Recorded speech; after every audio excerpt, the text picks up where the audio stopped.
made sure that pensions, that benefits and non-benefits all to households where there has been disability. And the fact of the matter is, Mr. Speaker, the honourable gentleman's government in Scotland or in farming scheme, if implemented, would have the most serious impact not only upon Welsh farming businesses, but also on the cost of living in the rural areas sustainable.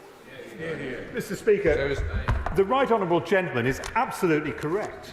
The sustainable land out of commission in order to pursue a whole load of Crosby. Mr. Speaker, one of the best ways we can support people more to support hard-working farmers on Anglesey, like Richard Jones and his family dairy, Maylog Jerseys in Llanfaelog. 20% of prime Welsh agricultural land and prevent farmers from growing food or grazing crops on it. And they need to do it in Wales, unlike in England, and they need to look at the NVZ across the whole of Wales, which is also going to impact on farmers. And delay check that ministers abandoned in 2019 could now be 50% completed, creating up to 8 looking for good jobs because of his government's failures. Nuclear power stations. The UK Conservative government is getting on with Hinkley at the moment. We're sorting out SMRs. There is a process going on at the moment. £160 million in order to buy the Wilver site is going to ensure that there is a nuclear industry in Wales as a result of the policies of this Conservative government. Joe Stevens. Well, Mr. Speaker, what a stark 14 years in government and 5 years after doing absolutely nothing of acquiring our energy mix, risking higher prices and again leaving, as Labour has done, to unlock jobs, investment and cheaper bills that his party has ignored for so long? Or is this another never-ending Tory fiasco like HS2?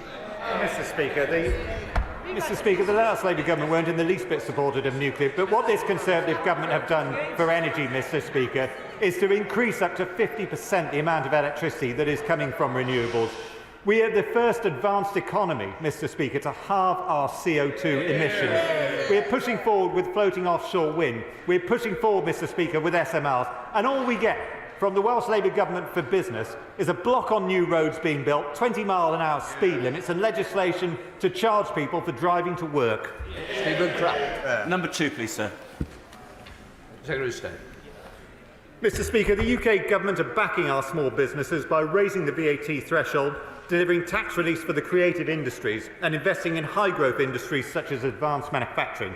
This is in stark contrast to the Welsh Labour government's anti-business agenda, with Wales having some of the highest business rates in the whole of the United Kingdom. I'm interested that the honourable lady opposite thinks that having the highest business rates in the United Kingdom is funny. Thank you, Mr. Speaker. Sadly, pubs and restaurants in Wales are closing at a faster rate than in any other part of the UK.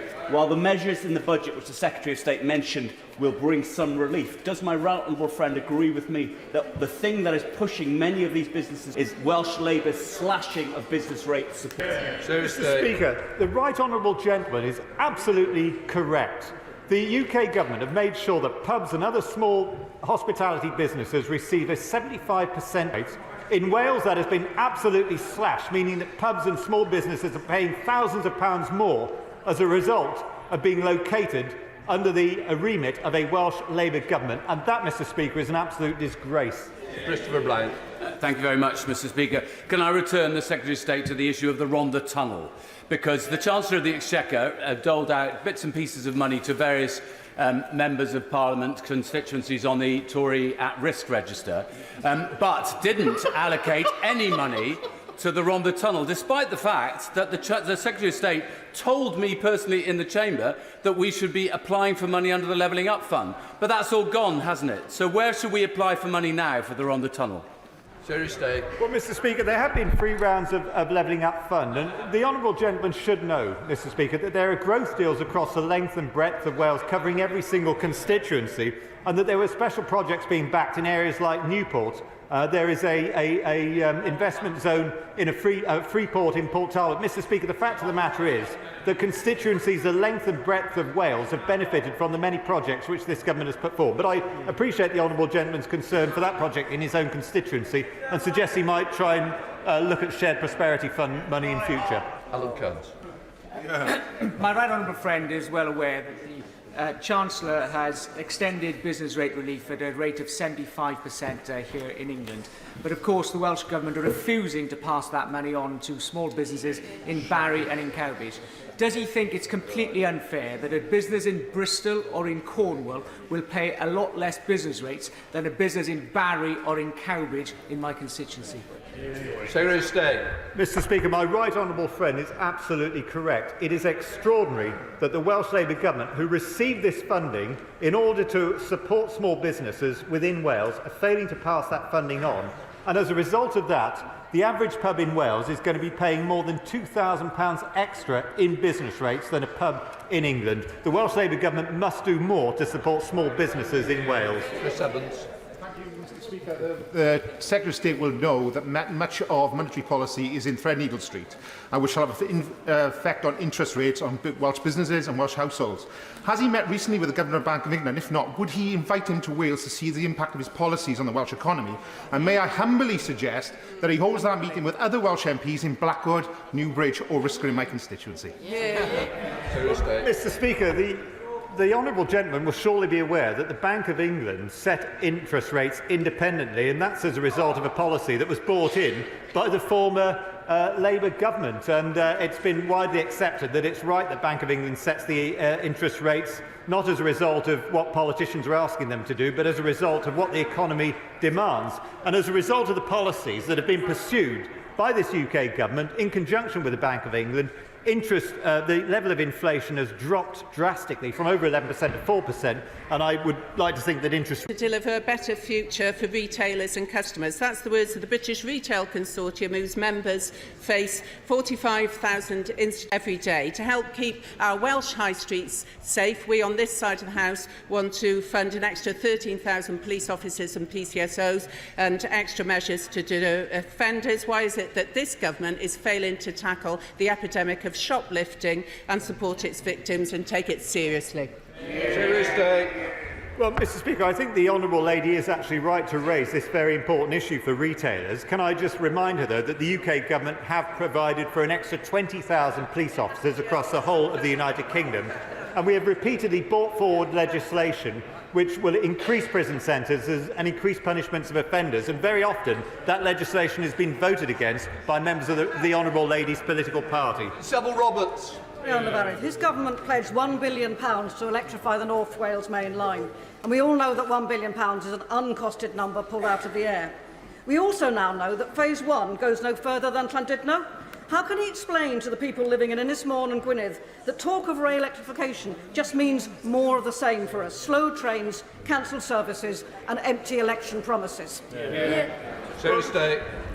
Mr Speaker, the UK government have already shown a commitment to transport in Wales, spending £390 million on improved rail infrastructure over the last control period. In addition to that has been the South Wales Metro, which is part of a UK government, Welsh government joint funded growth deal. The Prime Minister was very, very clear about our commitment to the electrification of the North Wales rail line, and that commitment stands, Mr Speaker. Sybil Roberts. The Tory leader in the Senate opposes moves to tackle the effects of excessive holiday homes in our communities. He goes on about, and I quote, anti-tourism and anti-English policies being imposed on the Welsh tourism industry. Now that the Tory Westminster government is abolishing tax breaks for holiday lets, will he claim that his Chancellor is anti-tourism? Secretary of State. Mr Speaker, I would not, but my friend in the Senate has spoken out repeatedly about Welsh Labour government's plans for an overnight tourism tax, which is going to have a detrimental impact on tourism businesses across Wales. The honourable lady's party are in partnership with the Welsh Labour government, and if she really wants to support the Welsh tourism industry, I suggest she tells them that her members will vote against Welsh Labour's budget and prevent that tax from coming in. Jonathan Edwards. Number 3, Mr Speaker. Secretary of State. Mr Speaker, the government is committed to transforming our electricity network to reach energy security and net zero ambitions. We recently announced an ambitious electricity network package which will reduce consumer bills, bring forward £90 billion of investment over the next 10 years and allow us to harness Wales's renewable resources such as floating offshore wind in the Celtic Sea. Edwards. Mr Speaker. Pylon development for electricity transmission and distribution purposes are very controversial in the communities expected to host them. I have 4 such potential developments. In my constituency, the whole of Carmarthenshire is in uproar. Will he ask the Secretary of State for Energy Security and Net Zero to commission a study into existing technologies such as cable ploughing, which allow undergrounding at comparable cost to pylons? Secretary of State. Well, Mr Speaker, I do understand the concerns that have been raised in the honourable gentleman's constituency, and I appreciate he's discussed this with me previously and he is championing his constituents' concerns. I have to tell him that the information I've been given is that laying cables underground would cost £5 to £7 more, but I hear what he's saying, and if he has a presentation or something that he could forward to me, I should be absolutely delighted to make sure that DESNZ officials can see that. Sir Michael Fabricant. Subject of transmission and distribution policy, is my right honourable friend aware that the Senedd has now decided to ban GB News? What's his policy on that? Secretary of State. Well, Mr Speaker, there may be a small saving in electricity by doing that. But I think it's very disappointing that the Welsh Labour Government are preventing a perfectly legitimate viewpoint from being heard by members of the Senedd, who would do well to listen to people who don't always agree with everything they say. Gerard Mayo. Number 6, sir. Secretary of State, I presume. Oh, Mr Speaker, as my honourable friend knows, healthcare has devolved to the Welsh Government, who have received record levels of funding to deliver on their devolved responsibilities, receiving 20% more funding per person than is received for comparable services in England. And despite this extra money, over 24,000 patients in Wales have been waiting more than 2 years for treatment. The number of people waiting more than 2 years for treatment in England, with roughly 20 times the population, is around about 200. Mr Speaker, last month in Labour's Wales, fewer than half of red calls were on the ambulance service within the necessary 8 minutes. Now, this is the Leader of the Opposition's blueprint for government. Does my right honourable friend agree with me that instead of campaigning for more politicians in Wales, Labour should be focusing on delivering the health services that the people of Wales thoroughly deserve? Mr Speaker, I completely agree with my honourable friend. I had to call an ambulance, a 999 call for my father-in-law at 11 o'clock one morning. It arrived at 4 o'clock the following morning. My father-in-law then had to wait for another 6 hours outside an AE unit in the back of an ambulance, where the Welsh Labour Government in the ambulance base had actually built industrial fans to waft away the diesel fumes.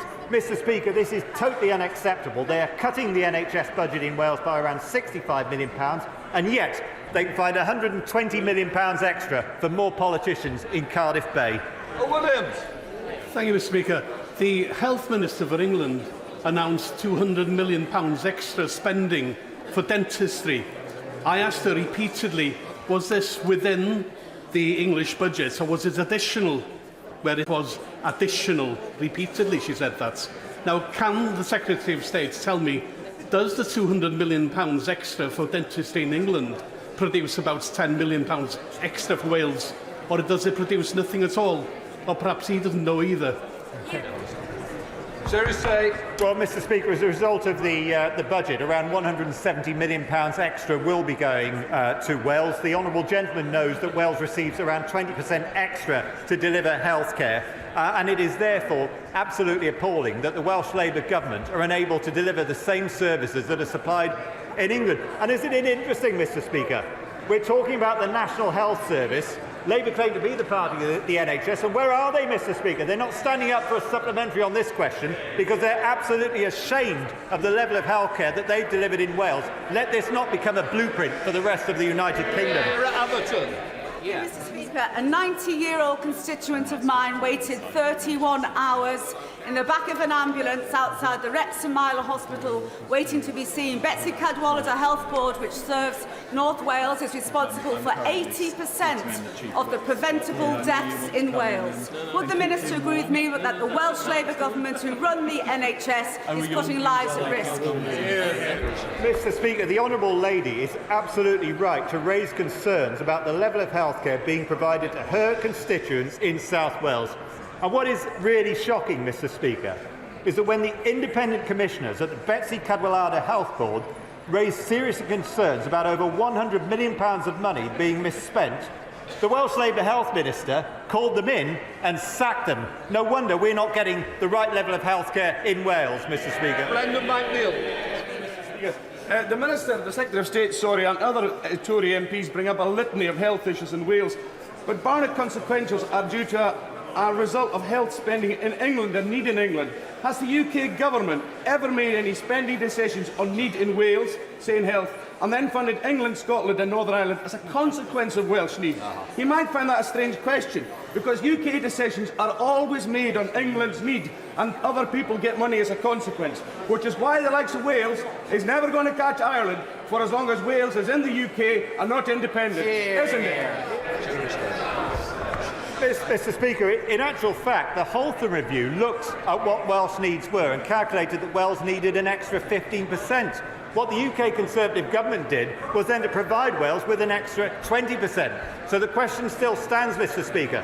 Why is it that thousands of people in Wales have been waiting for more than 2 years for treatment when the Welsh Labour government have been given more money than they actually need to properly fund the health service in Wales? Michael Longay. Number 7, Mr. Speaker. Secretary of State. Mr. Speaker, the, I'm afraid, not very independent commission was set up by Welsh Labour ministers. It reports to Welsh Labour ministers, but it was paid for by Welsh taxpayers. And the report they came out with was entirely in line with all the predictions which I made. More constitutional navel-gazing, more calls for more powers, and nothing at all to address the problems that have been inflicted on Wales by the Welsh Labour government. Thank you, Mr. Speaker.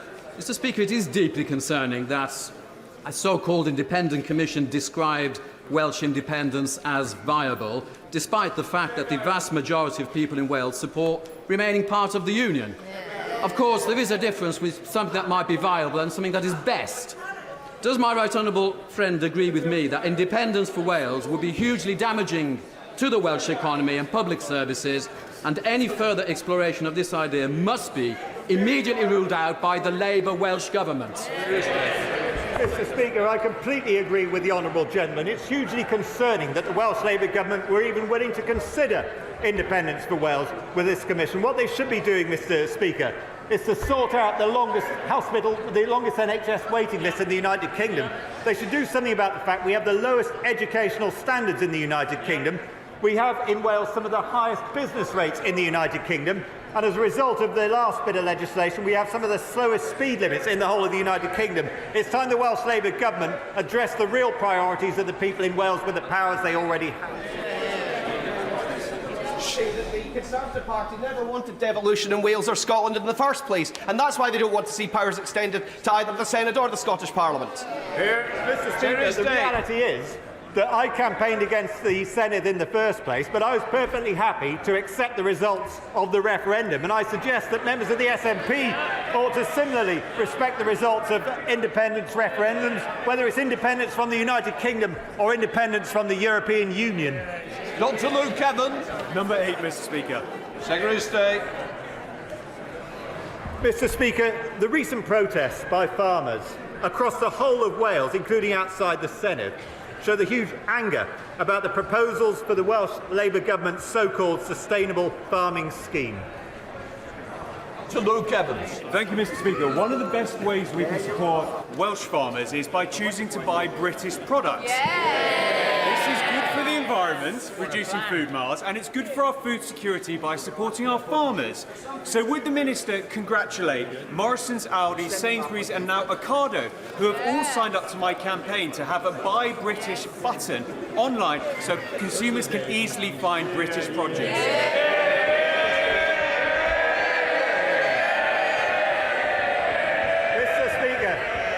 I completely agree with the honourable gentleman about buying British, although I might go one step further and suggest that we buy Welsh food wherever possible. But it's going to be a lot more difficult if Labour implement their plans to bury 10% of Welsh agricultural land under trees and to bury another 10% under ponds. Mr. Speaker, it will increase food miles decrease food security and destroy prime agricultural land in Wales. And the Welsh Labour government need to think again. Jim Shannon, final. Speaker, the best way to support Welsh farmers and Northern Ireland farmers and Scottish farmers and English farmers is to buy British. Does the Minister agree that we should all work together across all this great United Kingdom of Great Britain and Northern Ireland to promote farming everywhere? Secretary of State. Mr. Speaker, the honourable gentleman is absolutely right. Let's encourage everyone to buy British, and let's make sure that we use as much of our land as possible for growing food, not covering it in trees. And Mr. Speaker, it's particularly hypocritical for the Welsh Government to tell farmers they have to plant trees on their land when the Welsh Labour Government are responsible for thousands of acres of forest, are chopping down 850,000 tonnes of trees every year, and they're even putting some of them into the boiler which heats up the Senedd. Not that that probably requires many trees to add to the hot air in there. We now come to questions to Prime Minister Afzal Khan. Question number 1. Prime Minister. Mr. Speaker, the Post Office IT scandal is one of the greatest miscarriages of justice in our nation's history, and I'm determined that the victims get the justice and redress that they deserve. Today, we're introducing legislation to quash convictions resulting from this scandal. The Department for Business and Trade will be responsible for the new redress scheme, and we're widening access to the optional £75,000 payment. Hundreds of innocent sub-postmasters have fought long and hard for justice. With this bill, we will deliver it. Meetings with ministerial colleagues and others, in addition to my duties in this House, I shall have further such meetings later today. Afzal Khan. Mr. Speaker, despite serious opposition from the Archbishop of Canterbury, 3 former Home Secretaries and 3 government advisers on anti-Semitism, social cohesion and on political violence, the levelling up secretary is due to widen the definition of extremism tomorrow. Whilst on the benches opposite, members peddle far-right conspiracy theories about Islamists and Muslims taking over Britain, shouldn't the Prime Minister's priority be getting his own house in order and stepping out extremism, racism and Islamophobia from within his Conservative Party? And will the Prime Minister finally take Islamophobia seriously and agree to the definition? Mr. Speaker, discrimination has no place in our society. And it's important to distinguish between strongly felt political debate on one hand and unacceptable acts of abuse, intimidation and violence on the other. I would urge him to wait for the details of the strategy. It's a sensitive matter, but it's one that we must tackle because there has been a rise in extremists who are trying to hijack our democracy. That must be confronted. And he talks about peddling conspiracy theories. I would just point him in the direction of his previous Labour candidate in Rochdale. Thank you, Mr. Speaker. Armed Forces personnel who served their country for 15 years are eligible for the Long Service Good Conduct Medal, and similar medals are in place for those who make a career of serving in the police, the fire, the ambulance service and the Coast Guard. But as I learnt on a recent visit to Bournemouth Hospital, where I met the dedicated staff there, no such accolade is in place for the NHS. Would the Prime Minister please support my campaign to see if this anomaly can be corrected so the nation can formally recognise those who devote much of their working lives in the NHS to helping others? Prime Minister. My honourable friend is right that our incredible NHS staff deserve our utmost thanks for their service, and I'm pleased that many NHS organisations, as he knows, have their own schemes in place to do that. We also, of course, recognise NHS staff who are outstanding through our honours system, and MPs are able to acknowledge their work through the NHS Parliamentary Awards, and nominations remain open for that, and I would encourage colleagues to avail themselves of it. But I will make sure that he gets to meet the Secretary of State to discuss his specific proposals further. We now come to Leader of the Opposition, Keir Starmer. Thank you, Mr. Speaker. Can I welcome the legislation on the Post Office scandal? Mr. Speaker, this week we lost the formidable Tommy McAvoy. He served his hometown of Rutherglen and the Labour government with loyalty and good humour, and we send our deepest sympathies to his wife, Eleanor, and their family. We also learned that the Right Honourable Member for Maidenhead will be taking her well-deserved retirement. She has served this House and her constituents with a real sense of duty, and her unwavering commitment to ending modern slavery is commended by all of us. We thank her for her service. Is the Prime Minister proud to be bankrolled by someone using racist and misogynist language when he says the member for Hackney North and Stoke Newington makes you want to hate all black women? Mr. Speaker, the alleged comments were wrong, they were racist, and he has now, as I said, the comments were wrong, they were racist. He has rightly apologised for them, and that remorse should be accepted, Mr. Speaker. There is no place for racism in Britain, and the government that I lead is living proof of that. Mr. Speaker, the man bankrolling the Prime Minister also said that the member for Hackney North should be shot. How low would he have to sink? What racist, woman-hating threat of violence would he have to make before the Prime Minister plucked up the courage to hand back the £10 million that he's taken from him?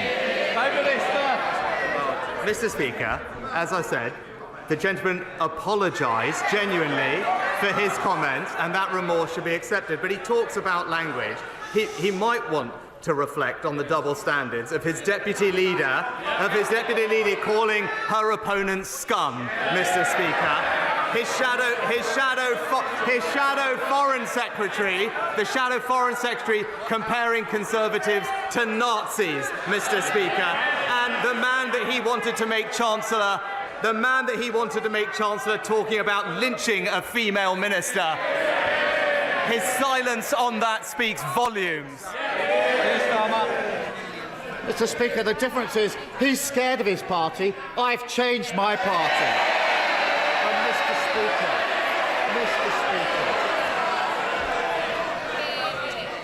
I want to hear both the Prime Minister and lead the opposition. Keir Starmer.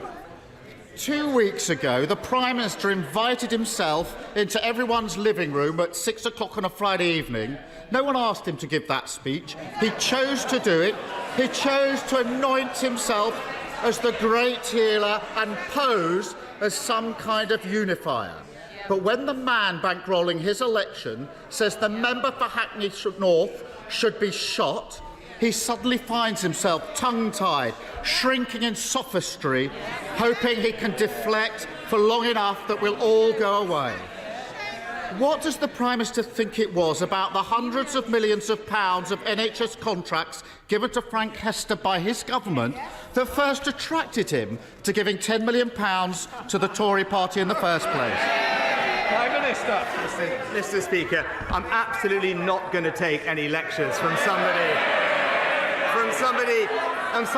who chose to represent an anti-Semitic terrorist group, Hizb ut-Tahrir, who chose to serve a leader who let anti-Semitism run rife in this Labour Party. Those are his actions, those are his values, and that's how he should be judged. Mr. Speaker, the problem is he's describing a Labour Party that no longer exists. I'm describing the man who is bankrolling their upcoming general election.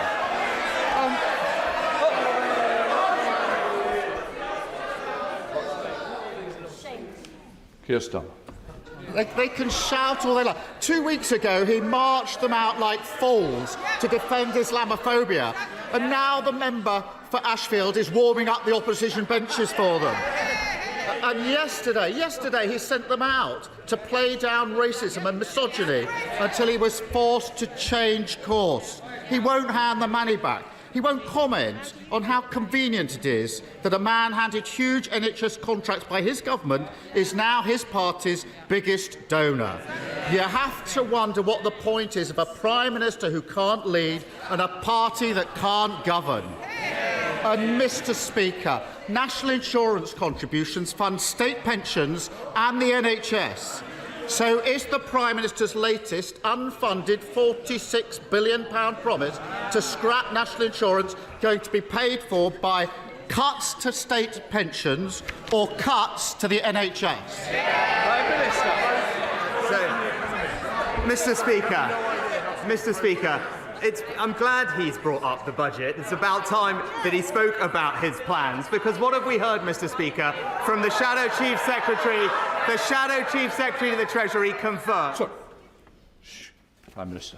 The Shadow Chief Secretary of the Treasury has confirmed that the Labour Party will not be sticking to the Conservative government spending plans. So we now have a litany of unfunded promises on the NHS, on mental health, on dentistry, on breakfast clubs, and that doesn't even include the £28 billion 2030 eco-pledge that he's still committed to. But what we all know, Mr. Speaker, is that while we're cutting taxes, Labour's unfunded promises mean higher taxes for working Britain. No, Mr. Speaker, the Labour Party will not be sticking to his completely unfunded £46 billion promise. But he thinks he can trick people into believing that, but simply shaking the Tory magic money tree will bring it into existence. Let's be clear. 80% of national insurance is spent on social security and pensions.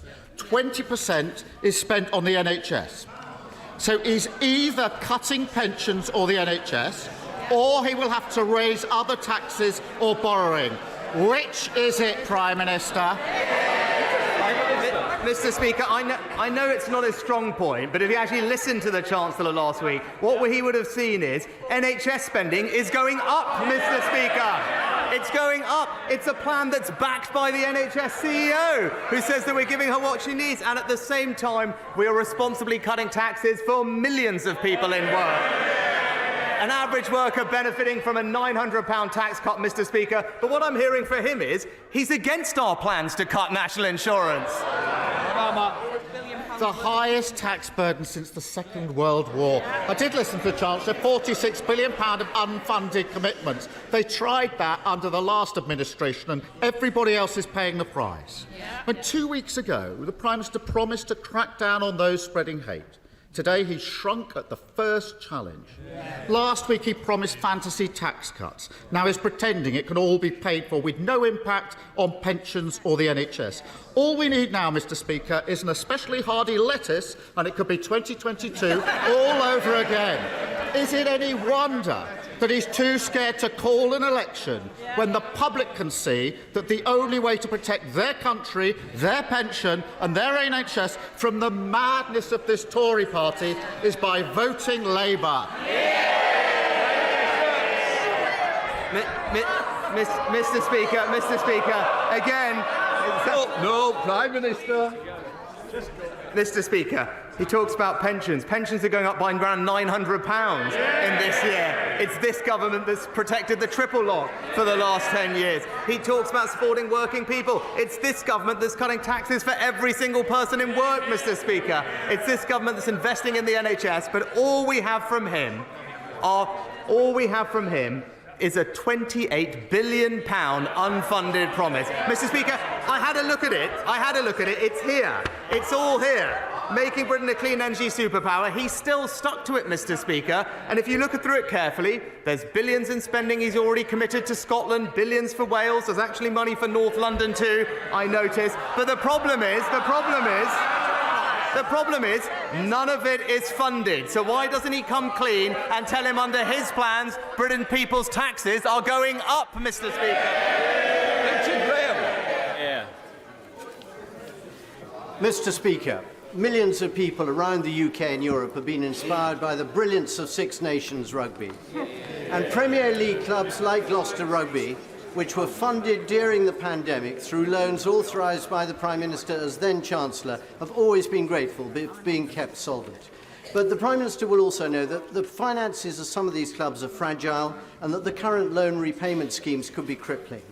So will my right honourable friend ask the Sports Minister and the Treasury to try and find a solution through this so that taxpayer interests are protected and all of us can go on being inspired by top-class rugby for years to come? Mr. Speaker, my honourable friend is absolutely right that we stepped in with a £150 million financial lifeline to ensure the survival of Premiership rugby league clubs during the pandemic. And I am told that DCMS is working with Sport England as the agent to talk to borrowers with concerns about their loan agreements, and do have concerns should contact Sport England in the normal way. But I can also proudly tell him that we are talking to the Rugby Football Union and the Premiership League to secure not just the future of Rugby Union, but also his local Gloucester Rugby. We come to the leader of the SNP, Stephen Flynn. Thank you, Mr. Speaker. And I wish to begin by wishing Ramadan Mubarak to Muslims across these aisles.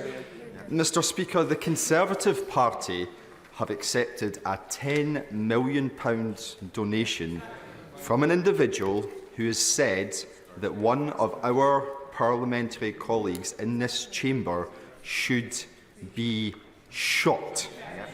Why is the Prime Minister of the United Kingdom putting money before morals? Prime Minister. Mr. Speaker, as I said, the comments were wrong. The gentleman in question has apologised for them, and that remorse should be accepted.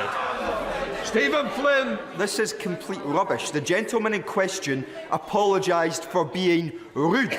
He wasn't rude, he was racist, he was odious, and he was downright bloody dangerous. Now, on Monday, the number 10 said, we've seen an unacceptable rise in extremist activity which is seeking to divide our society and hijack our democratic institutions. Isn't it extremism that we should all be worried about? The views of those Tory donors that we've read about this week. Prime Minister. No, Mr. Speaker. There has actually been a rise in extremist activity that is seeking to hijack our democratic institutions. It's important. It is important that we have the tools to tackle this threat. That's what the extremism strategy will do, and I would urge him to wait for the Community Secretary to release the details. Will Quins. Thank you, Mr. Speaker. Sub-postmasters across the country will welcome the government's announcement today on the introduction of legislation to overturn the convictions of those who were wrongly convicted. But can my right honourable friend reassure this House that that legislation will be passed as quickly as possible, and we will support all sub-postmasters right across our United Kingdom? Prime Minister. Well, Mr. Speaker, as I said, I want to pay tribute to all postmasters who have campaigned tirelessly for justice, including those who tragically won't see the justice that they deserve. Today's legislation marks an important step in finally clearing their names, and across this House we owe it to them to progress this legislation as soon as possible before summer recess so that we can deliver the justice that they have fought for. We're continuing to work with our counterparts in Scotland and Northern Ireland as they develop their plans, but regardless of where and how convictions are quashed, redress will be paid to victims across the whole of our United Kingdom on exactly the same basis. And David. Thank you, Mr. Speaker. The future of children's cancer services. And David.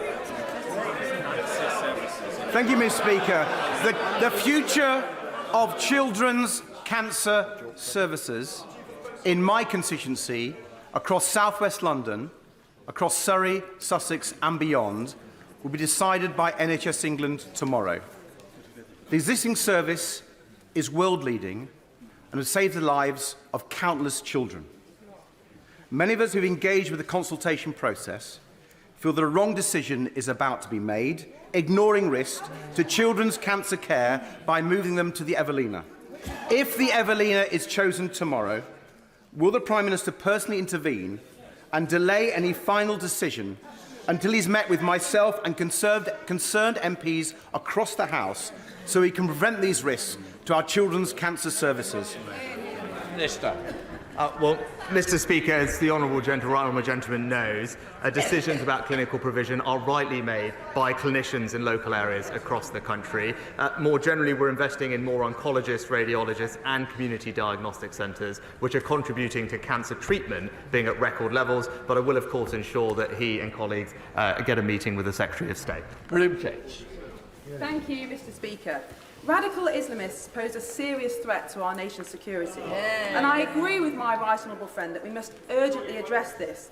But reports that the government wishes to broaden the definition of extremism are concerning because in separating the definition of extremism from actual violence and harm, we may criminalise people with a wide range of legitimate views and have a chilling effect on free speech.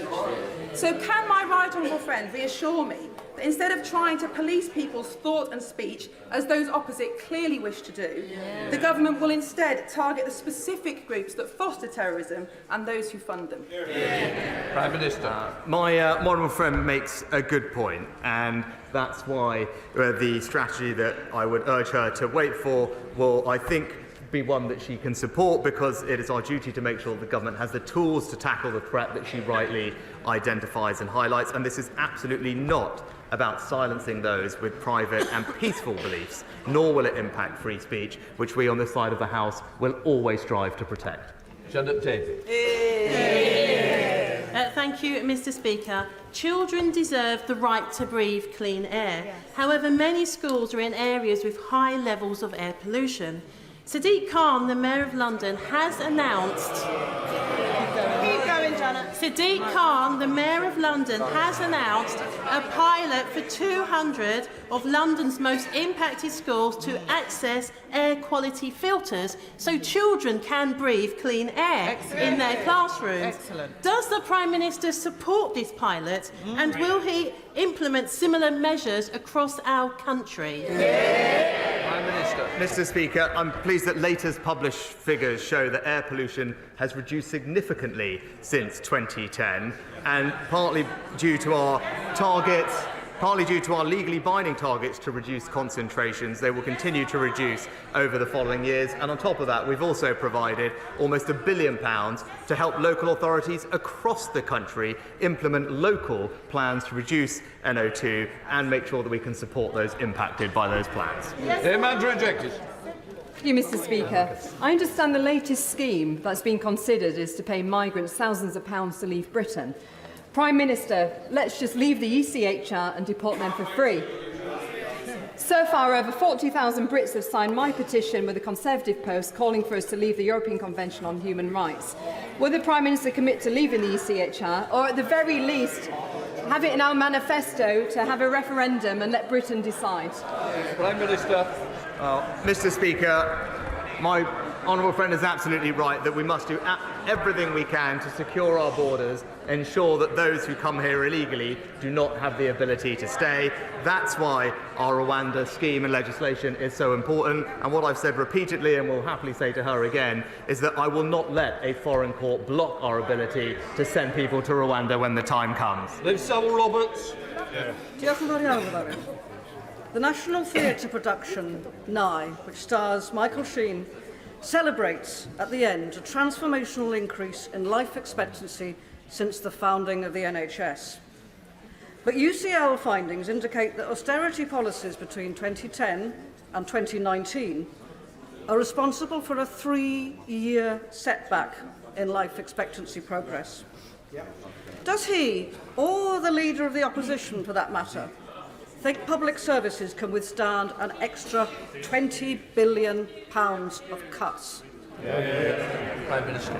Yeah, well, Mr. Speaker, first of all, I'm pleased that the National Theatre received significant funding from the Chancellor in the recent budget to support their fantastic work across the UK. But I am surprised to hear her raising the NHS when it's her party that's propping up the Welsh Labour government in Wales, which has absolutely the worst NHS performance of any part of the United Kingdom.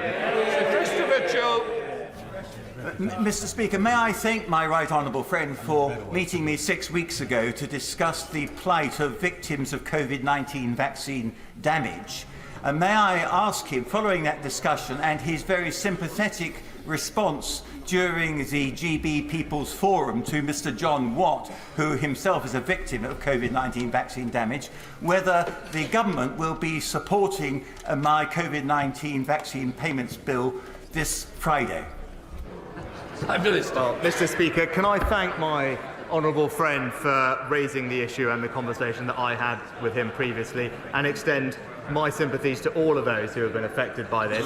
I will, of course, make sure that he can meet with the Secretary of State to discuss his bill, and as I committed to him, we are looking at the issue in some detail to make sure that the policies we've got are providing the support that they need to. Marshall Cordon. Thank you, Mr. Speaker.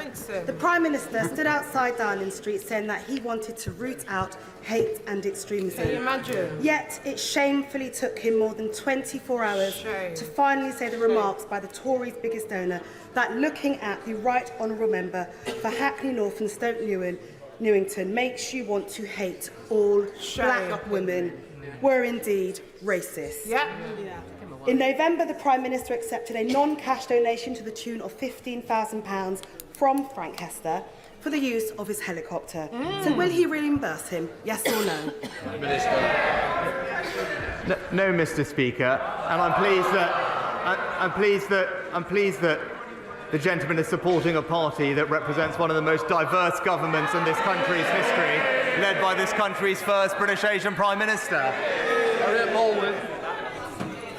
Thank you very much, Mr. Speaker. Later today, I look forward to voting for a tax cut for thousands of my constituents, a national insurance tax cut that will mean £900 off the tax bill for thousands of my constituents. After listening to the rhetoric from the leader of the opposition today, does the Prime Minister expect that the main opposition party will vote against this afternoon's tax cuts? Well, my right honourable friend raises an excellent question, because whilst on this side of the House we believe in a country where hard work is rewarded and people can keep more of their hard-earned money, which is why we're cutting their taxes by an average of £900 each, we hear consistently from the party opposite, not only do they disagree with that approach, they continue to cling to unfunded spending promises that would put taxes up, but also the Shadow Chief Secretary to the Treasury, we learnt just yesterday, described our plan to end the double taxation on work as morally abhorrent. And that is a contrast between us and them. Labour will put your taxes up and the Conservatives will keep cutting them. Thank you, Mr. Speaker. Many of his backbenchers, and now it seems the Prime Minister himself, have taken to referring to the European Court of Human Rights as a foreign court, as if there's something inherently wrong with things being foreign or people being foreign. In what way can a court that the UK has belonged to since 1953, which has an Irish president and a UK justice with an LLB from Dundee, be considered foreign? I think the House needs to hear the Prime Minister commit today to the UK's continued membership of a court and a convention which has protected our rights and freedoms for over 70 years.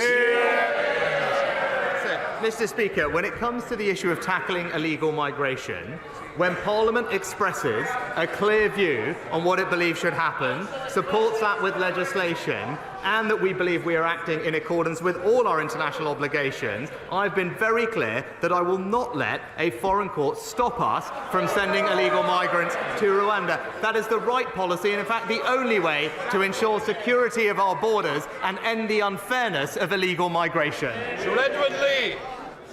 As a general election is not just a mere expression of opinion, but a serious choice, will my right honourable friend agree that there is only one potential party of government that has the will, the inclination and the determination to stop mass illegal and legal migration, and that is the Conservative Party? Let's unite our movement and do that.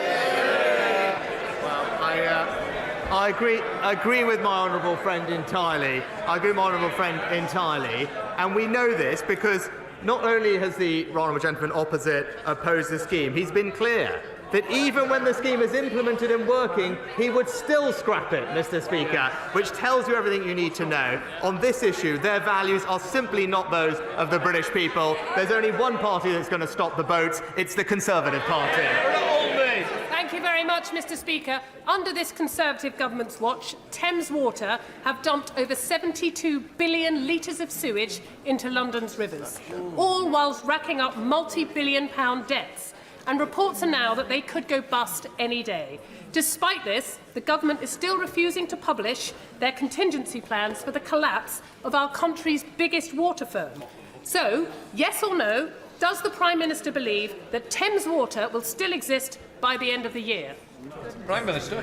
Yeah, well, Mr. Speaker, it wouldn't be right for me to comment on individual companies, but what I can say is that our ambitious storm overflow reduction plan is backed by £60 billion of capital investment. We now monitor every single storm overflow across England and have legislated to introduce unlimited penalties on water companies that breach their obligations. The independent regulator and the Environment Agency have the powers they need to hold water companies wherever they are to account.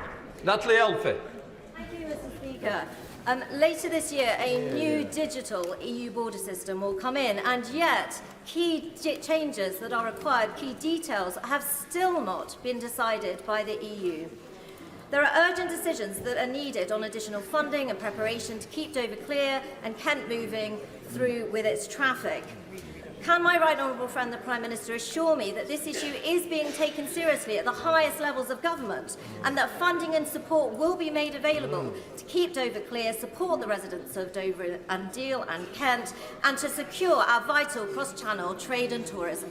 Prime Minister. No, one of my friends is right to raise this issue, and I can assure her that it is being discussed at the highest levels of government between UK ministers and EU and French counterparts to make sure that we have practical and constructive solutions that will ease the flow of traffic in the way that she describes and will benefit her local communities. Rachel McCaskill.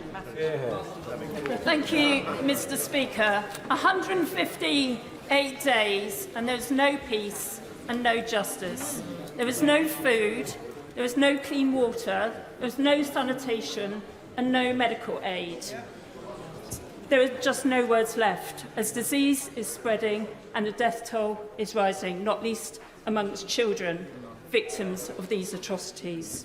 It is evident that the Prime Minister's plan is not working. So will he change track for the sake of these children and so many more and work to secure a bilateral immediate ceasefire between Israel and Hamas? Prime Minister.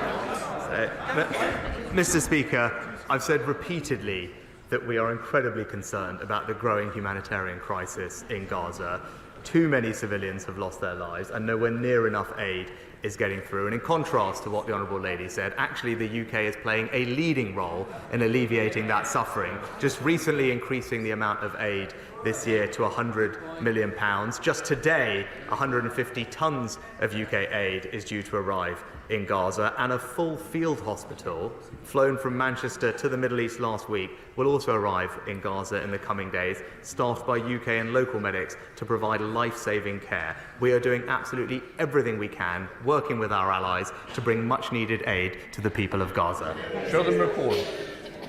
Mr. Speaker, now, will my right honourable friend join me in thanking the maternity team at the Royal Cornwall Hospital at Treliske in my Truro and Falmouth constituency for all their outstanding work they've done to improve maternity services over the last few years? Their sheer hard work, along with the coming new Women and Children's Hospital, mean that there are now no midwifery vacancies in Cornwall, which I think you'll agree is a fantastic achievement. Prime Minister. Well, can I thank my honourable friend for highlighting the improvement in maternity services at the Royal Cornwall, and she in particular is a tireless campaigner for reducing baby loss, and I commend her for her recent work on the introduction of baby loss certificates. And as she knows, we are committed to a new Women and Children's Hospital for my honourable friend's local trust in 2030 as part of the new hospital programme. Sir Dyke. Thank you, Mr. Speaker. My constituents in Somerton and Frome, working together with the Langport Transport Group, submitted a robust strategic business case to the government in July 2022 for the reopening of a train station in the Somerton and Langport area, a train station that would connect over 50,000 people to the rail network, boost the local economy and support local people to reduce their reliance on their cars. Almost 2 years on, they are still waiting for a response. So does the Prime Minister support this project, and can he provide confidence to my constituents that their hard work to drive this vital project forward has not been futile? Prime Minister.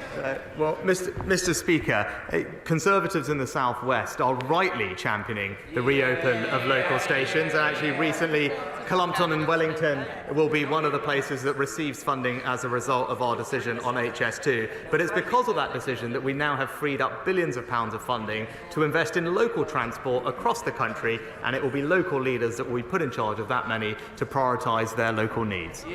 Final question, Mark Francois. Prime Minister, In the 1930s, one of your less illustrious predecessors, Neville Chamberlain, so denuded the British Armed Forces of funding until it was too late that we failed to deter Adolf Hitler, and 50 million people tragically died in the Second World War. Russia has invaded Ukraine. China is threatening Taiwan.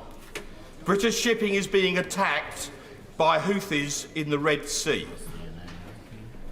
As the son of a D-Day veteran, could you please assure me and the House of Commons we are not going to forget the lessons of history and make the same mistake again? Prime Minister.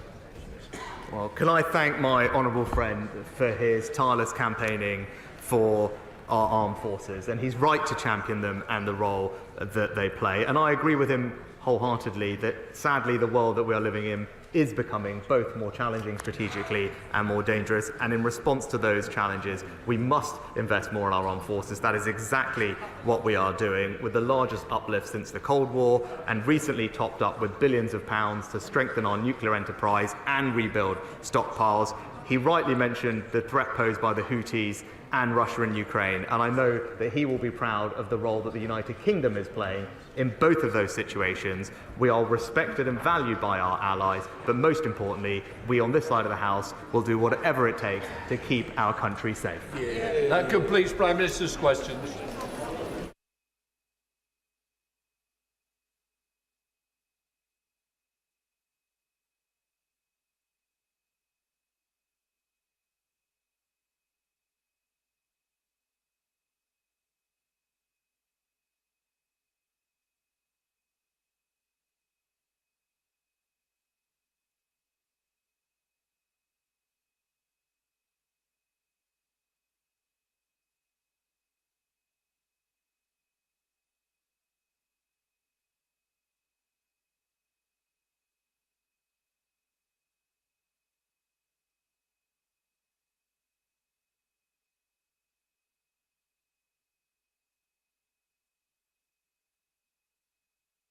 We now come to the urgent question. Caroline Lucas.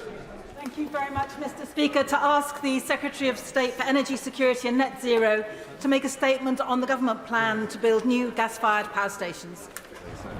Minister. Thank you, Mr. Speaker. The second review of electricity market arrangements consultation was launched yesterday, and it sets out the choices that we need to make in delivering a fully decarbonised electricity system by 2035. This government has already reduced emissions from power by 65% since 2010, and thus made the UK the first major economy in the world to halve emissions overall. From less than 7% of electricity supply in 2010 to nearly 50% today, we have built record volumes of renewables, allowing us to remove coal altogether by October this year. Our success in growing renewables is why we need flexible backup for when the wind does not blow and the sun does not shine. Our main source of flexible power today is unabated gas. More than half of that, 15 gigawatts of combined cycle gas turbines, could retire by 2035. Meanwhile, electricity demand is set to increase as heat transport and industry electrify. We must ensure that we have sufficient sources of flexibility in place to guarantee security of supply. We need up to 55 gigawatts of short-duration flexibility and between 30 and 50 gigawatts of long-duration flexibility. Our aim is for as much of this capacity as possible to be low-carbon. But, Mr. Speaker, whilst low-carbon technologies scale up, we will extend the life of our existing gas assets, but a limited amount of new build gas capacity will also be required in the short term to replace expiring plants as the only mature technology capable of providing sustained, flexible capacity. We remain committed to delivering a fully decarbonised electricity supply by 2035, subject to security of supply, and we expect most new gas capacity to be built net zero ready. This government has committed £20 billion to CCUS and is developing comprehensive support for hydrogen. So in the future, unabated gas plants will only run a limited number of hours per year, so emissions will be entirely in line with our legally binding carbon budgets. Thank you, Mr. Speaker. Can I just start by saying that I am a bit tired of this government shunning any scrutiny of their climate record and instead relying on a past record, because while the UK may indeed be the first major economy to cut its territorial emissions by half since 1990, we are not on track. We are not on track to achieve our 2030 targets, and if we factor in consumption emissions, then the UK has only cut emissions by 23%. So let's have a little less complacency from the Minister. Now, he will know this government's new announcement for new gas-fired power stations does, in fact, contrary to what he claimed, risk undermining our climate targets and leaving the country reliant on imports of expensive gas. Members should have been given the opportunity to question the Minister on its implications for decarbonising the UK's energy system by 2035, with 95% of the UK electricity being low carbon by 2030. So first, why was this statement not made in Parliament? Why was it made instead in Chatham House, where members were not able to question the Minister on the impact of this decision? Second, will the Minister explain how this proposal differs from the functioning of the existing capacity market, or will he admit that this is just the government's latest attempt to stoke a culture war on climate? Third, the Climate Change Committee is clear that there should be no new unabated gas plants built after 2030. So what is the government's timeline for developing these new gas-fired power stations? I asked him about this yesterday in the Environmental Audit Committee. I didn't get a response. I also asked him what's being done to ensure that these gas plants are zero carbon by 2035. That wasn't set out in either the Secretary of State's speech yesterday or by the Minister today. The Minister did tell the Environmental Audit Committee that they will be required to be CCS and hydrogen ready. That doesn't actually amount to a meaningful plan. So can he please give us more than just his thus far unevidenced words of assurance? And will he explain what the government's plan is to support the development of batteries and long-term storage technologies and to drive innovation so that we can get off volatile gas for good? Thank you, Mr. Speaker. I mean, rather odd to be asked about being able to scrutinise this. This was the launch of a consultation yesterday, which will be going on for some time. And the Honourable Lady, as she knows, I was in front of the Select Committee yesterday. So rather strange, Mr. Speaker, that she should highlight that. She's confused, as she often is, because she's so political.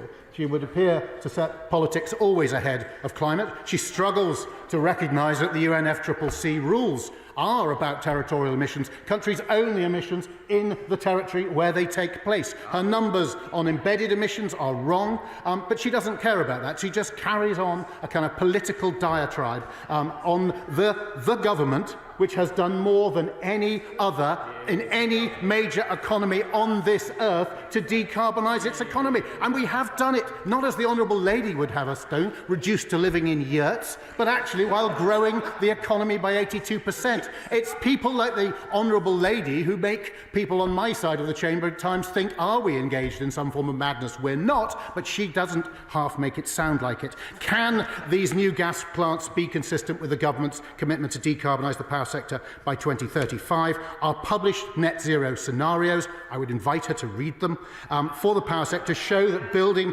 new gas capacity is consistent with decarbonising electricity by 2035. And from those scenarios, we expect, even with new gas capacity, that rather than the 38% of electricity generation, which in 2022 came from gas, it will be down to 1% by 2035, or if we follow the scenario set out by the Climate Change Committee, perhaps 2%. So we're going to have that as a backup. It's sensible insurance. It's about keeping the lights on while we carry on the remarkable transformation that this government has achieved, moving from the appalling legacy of the party opposite, less than 7% electricity from renewables, to nearly 50% today. Sir Jacob Rees-Mogg. Thank you, Mr. Speaker. This announcement on gas-fired power stations is extremely welcome. But at the moment, a kilowatt hour of electricity in the UK costs 44 cents, against 17 cents in the US and 8 cents in both China and India. We have become fundamentally uncompetitive because of this green obsession. We want cheap electricity, and we should have gas, and we should have coal, and we should postpone net zero indefinitely because we are only 1% of global emissions. We are making no difference, and the US economy is growing consistently faster than ours because of cheap energy. This is a good first step against the net zero obsession. We need to go further. Minister. Well, I would chide my right honourable friend with the science and the evidence which is emerging all the time. There is a climate challenge and a climate emergency. That's why we're looking to reduce our emissions. But he's quite right also to challenge and say, well, we're less than 1% of global emissions. How does this make sense? That's why we hosted COP26. That's why we got the rest of the world to commit to following us. That's why we're bringing in carbon border adjustment mechanism from 2027, precisely to ensure that we create an economically rational system which supports jobs in this country while meeting the climate challenge, which does need to be met. Shadow Minister Dr. Alan Whitehead. I'm a little puzzled, frankly, about what all this is about, because the Committee on Climate Change and all credible energy experts have said that we will need a small residual of unabated gas on the system for the medium term, and that this is consistent with a fully decarbonised power system. No one disputes that, and indeed it's barely worth an announcement. We should extend the lives of existing plants to meet that need, and if new build plants are needed in the short term to replace some of those retiring gas-fired power stations, then provided they are capable of converting to hydrogen or carbon capture, as the government says they must be, then there is no disagreement. But that's not what the Secretary of State was saying yesterday at the Chatham House meeting. However, the government's own analysis published yesterday shows that 24 gigawatts of existing gas capacity could be maintained via life extension and refurbishment, and that 9 gigawatts of new capacity is already in the baseline under existing capacity market arrangements. So that's an uncontroversial position and analysis, and again, hardly something that seems making a huge fuss about. But again, that was not what the Minister was talking about. The Secretary of State was talking about at the Chatham House conference yesterday. So, given this analysis, could the Minister enlighten us with the number of new gas plants they are actually hoping to build, given there is no mention of that in the 1,500 pages of documents that were published yesterday? And that's a very important point in terms of what appears to be government's intention to go beyond what is already in the analysis and apparently build a large number of new gas-fired power stations for the future. Now, there's a great deal in the review of electricity market arrangements published yesterday that would be worth discussing, not least the government's glaring failure to bring forward the low-carbon, flexible technologies such as long-duration storage that everyone knows we will need, and it's a shame that the Minister has not properly addressed this. So, can the Minister give us clarity on whether this is a meaningless announcement within existing policy arrangements, or an announcement that actually, as has been said, is an attempt to conjure a culture war out of climate and energy policy with announcements with no substance or value, and indeed that shows they have no serious plan for energy in our country. Minister. Thank you, Mr. Speaker. The honourable gentleman asked about if there are new power plants, them being hydrogen or CCUS ready. We will legislate to make that a requirement. He asked about how many, around 5 gigawatts, but it's so dependent on so many interrelated things. The growth of the low carbon and flexible storage, which we are a world leader in developing. We both support in innovation and we support through the capacity market, which he referenced. Why he suggests that none of this was clear yesterday, it was made absolutely crystal clear. And what we are doing, of course, is we're world leaders with the £20 billion we announced for carbon capture, utilisation and storage. And he will remember, because he's been around a long time, that in 2003, the then Labour government said that carbon capture, usage and storage was urgent. There was no route to 2050 without it. And then the Labour government proceeded to do nothing about it. it. Well, this government is getting on with it. It's putting its money where its mouth is. It's developing those technologies like carbon capture and hydrogen in a way that the Labour government failed to do so clearly, as it did, of course, with renewables to boot. So all they do is talk about climate. The truth is the greatest climate risk to this country would be if Ed Miliband destroys the market and starts to run some state-run quango, which will wreck the renewables growth which we've seen. Thank you, Mr. Speaker. I welcome this announcement. And the Independent Committee on Climate Change recognises that we're going to need unabated gas in the electricity market right up until 2035 and beyond. And more widely, that even in 2050, 25% of our energy needs will come from hydrocarbons. So does the Right Honourable Member agree with me that this is exactly the right way to maintain lower energy production costs while still meeting our net zero targets? I do agree with my honourable friend. So the point is to have a wide range of backup capacity, but not to use it very much with fossil fuels, and to look to, as I think has long been the case, that any new gas generation should be carbon capture ready, and we look forward to it being hydrogen ready as well. And we are in a very similar position to Germany and other countries who are looking at exactly this. And I think both Germany and Ireland, for instance, as part of their growth of renewables, recognise the need for gas, albeit used less and less, but having it there to ensure the lights stay on and we have appropriate insurance in place. SNP spokesperson Dave Dugan. What a cluster. It's unbelievable that we're in this situation. I want to quote directly from the Secretary of State's letter to members today, in which she said, "We're taking steps to make sure the lights stay on."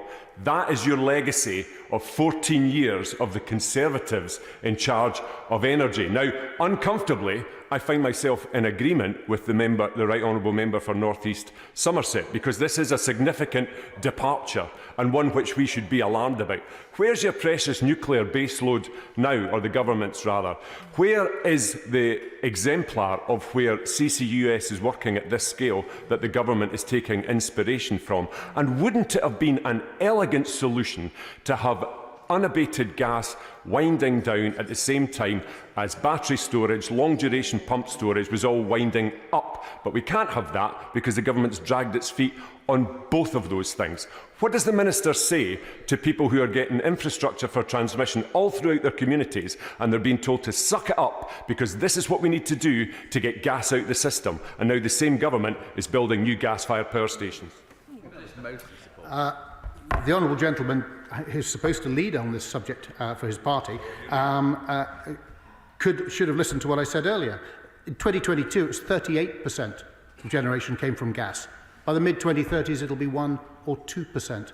Why are we having it there? In order to balance the renewables that we're growing, and that we're growing particularly in Scotland, supporting Scottish jobs. And of course, if you put generation in Scotland when the demand is in the south, you have to provide the connecting infrastructure to do it. We had to wire up the UK in order to become the rich and prosperous country that we are today in previous generations. We need to do it again now. We're making sure we're working with local communities, listening to their voices and making sure that they're not misled by people who come up with such nonsense as the honourable gentleman just did. James Wilde.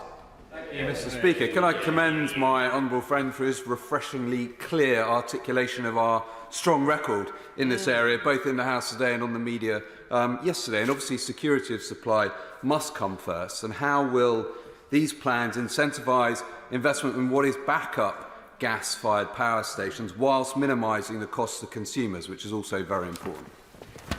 Well, I thank my honourable friend. And he and my friend from Somerset are absolutely right to focus on the economics. We've got to get the economics of this right. We've used the capacity market in order, kind of auction-type mechanism, to bring forward make sure that we've got the flexible capacity. We're incentivising more and more of that to be low carbon. As you can see, the batteries that are coming on scale. We've got pumps, hydro storage potentially as well, but we're also we need hydrogen and carbon capture, but we're ensuring we've got a balanced system which has discipline built into it in order to drive costs down. When we have CBAMs and other things coming on stream as well, I firmly expect in the 2030s we will have lower cost energy compared to our neighbours, and we will be, as my right honourable friend referred to, more economically competitive. Chair of the Select Committee, Angus Brendan McNeill. Thank you very much, Mr. Speaker Stapleton. It's concerning that this is in Chatham House and not here, and it's also concerning that the Secretary of State's not here today as well. Off-peace speeches have cost in the past. An Energy Minister, my committee here this morning, a decade ago, made a speech that cost 1,000 jobs in the effect it had on investment. He says this is a consultation, but have they picked a winner? What room have they given for storage to be in the mix? And are they confusing energy security, and we know we've learned from the Ukraine war what that is, with continual electricity supply? And given what he says the gas percentage will be by 2030 and afterwards, what percentage will this capacity provide, and what percentage will this provide of capacity, and what percentage does he envisage will be used day to day? And what other options, and what other thought has been given, other technologies being considered in this, in his gigawatt demand? Well, I thank the honourable gentleman for his question. I suggested on different scenarios around 1 or 2% of total generation coming from gas in the future compared to the 38% in 2022 on an annualised basis. But clearly, as the honourable gentleman should know better than anybody here with his deep knowledge in the subject, it's based on the intermittency. So it depends how much the sun shines, how much the wind blows, but we make sure that we have a robust system. That's exactly what we're doing. So we can continue, and I loved, especially the people who are supposed to care about climate change, like the Green Party, could celebrate this country's global leadership, the fact that we're driving this forward. We're doing so in a way which maintains security of supply, and by bringing more and more renewables on with the lowest cost flexibility system to back it up, we're doing so in a more and more economical fashion. Alexander Stafford. Indeed, Mr. Speaker. I welcome this announcement today. It's pure common sense, because when the wind isn't blowing, the sun isn't shining, we need that security of supply. And although we need to, of course, deal with climate change in the medium to long term, we must also deal with security of supply in the short term, so I welcome this. But does the Minister agree with me that actually for the medium and longer term security of supply, we need to really upscale what we're doing in the hydrogen sector, have more hydrogen production, more hydrogen usage, and be a world leader in hydrogen? At the moment, we are slipping behind a bit.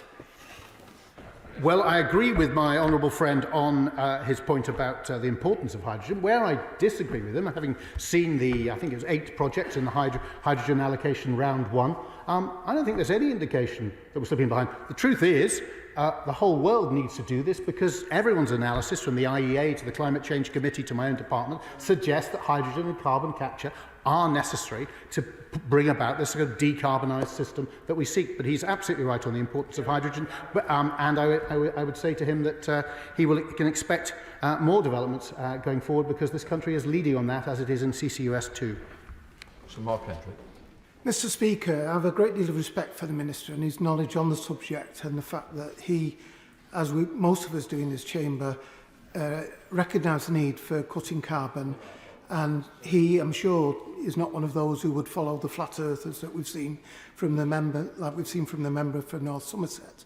But clearly there's a great deal of trust and reliance being put on carbon capture and storage, and also on hydrogen, both of which, in terms of technologies, are still quite new. We've talked about this stuff for 25 years, and the Minister would seemingly forget that this government has been in power for the last 14 years, and we're still not off the blocks in terms of hydrogen and carbon capture and storage. Is it not the case that the government is taking this position because it's a nod and a wink to the gas and oil industries, whose support they'll probably need before the election this year, and this is part of the whole agenda implicating the right wing of his own party?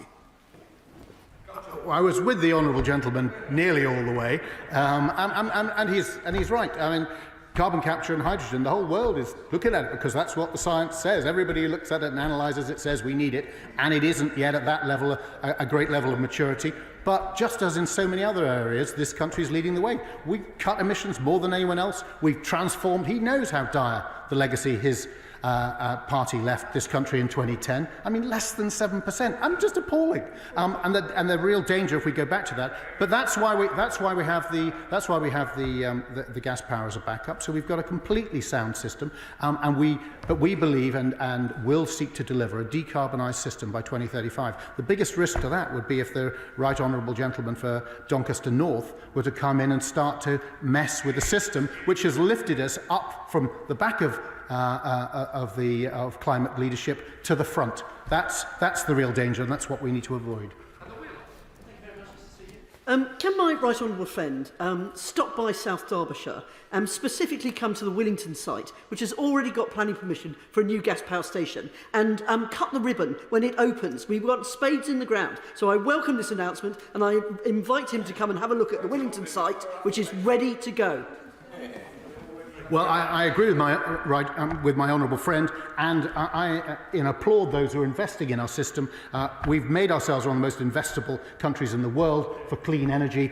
Gas has an important part to play in part of that balancing, and with the development of carbon capture and hydrogen, then there's every opportunity for those assets to have an even longer life in a green fashion. And I would love to come and see my honourable friend. Mr. Speaker, oil and gas are the energy sources of the past, and the reality, of course, with intermittent renewables is that we need an intermittent energy source that comes into there. The reality is, of course, gas power plants do the opposite. They don't come in intermittently, they sit there, and when we have too much renewables, the renewable energy is shut off, and gas, the carbon energy, continues to flow. And that is the reality of today. We are wasting renewable energy. Those energy sources get cut off while gas continues to flow. And the government does not realise that and does not respond to that. My question is really, can he confirm how many times the government has met with representatives of the oil and gas industry and how that compares with representatives of the renewables industry? Well, as so often, the lady does do it spectacularly well. She's completely and utterly wrong. The reason that renewables, as you say, get turned off is because of the constraints within the system, and the reason that gas gets turned on is because the system cannot otherwise cope. That is why we had the transmission acceleration plan. That's why we got the Connections Action Plan. It is something that has come about, and it's being opposed by the honourable gentleman. Every time we try and build the infrastructure out, the honourable gentleman says he's a friend. The SNP wants to be a friend of the renewables industry and Scottish jobs, and then opposes the infrastructure required for it. It's absolutely... I meet with the oil and gas industry a lot because the truth is that even with our world leadership, and we've cut emissions more than any other major economy on the planet, 75% of our primary energy today is still from oil and gas. And we will be dependent on oil and gas in 2050 when we're at net zero. And that's why it is so crazy that the parties opposite, including that of the Honourable Lady, believe that opposing licences when we're actually dependent on the product, all it will do is see the loss of British jobs and the import of higher emission product from abroad. It's crazy. And I really do hope that people would think a bit more deeply on the other side and we could hear some common sense. I hear it in the corridors from backbenchers, but on the front benches and from the Honourable Lady, I hear nothing but nonsense. Because thank you, Mr. Speaker. I welcome this policy decision, which is recognition of reality. Could the Minister confirm that these new plants will actually be able to convert to a low carbon alternative in the future? I thank my honourable friend, and we will be legislating precisely to create that obligation for carbon capture ready and/or hydrogen ready. Samuel Wilson. Speaker, I hope that this decision is an indication of the realisation which seems to be slowly dawning on the government of the impact of the madness of its net zero policy, which has damaged the UK economy. We have the highest electricity prices of most of the countries in the G7. We have lost vast numbers of jobs in energy-intensive industries, and now there's a recognition that because of the intermittency of wind and solar, that there's a risk of blackouts. So I welcome this common sense decision.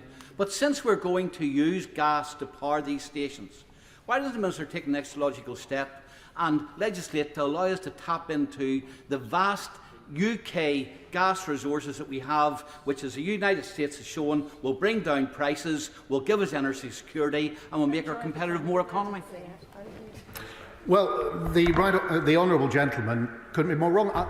Record levels of employment in this country.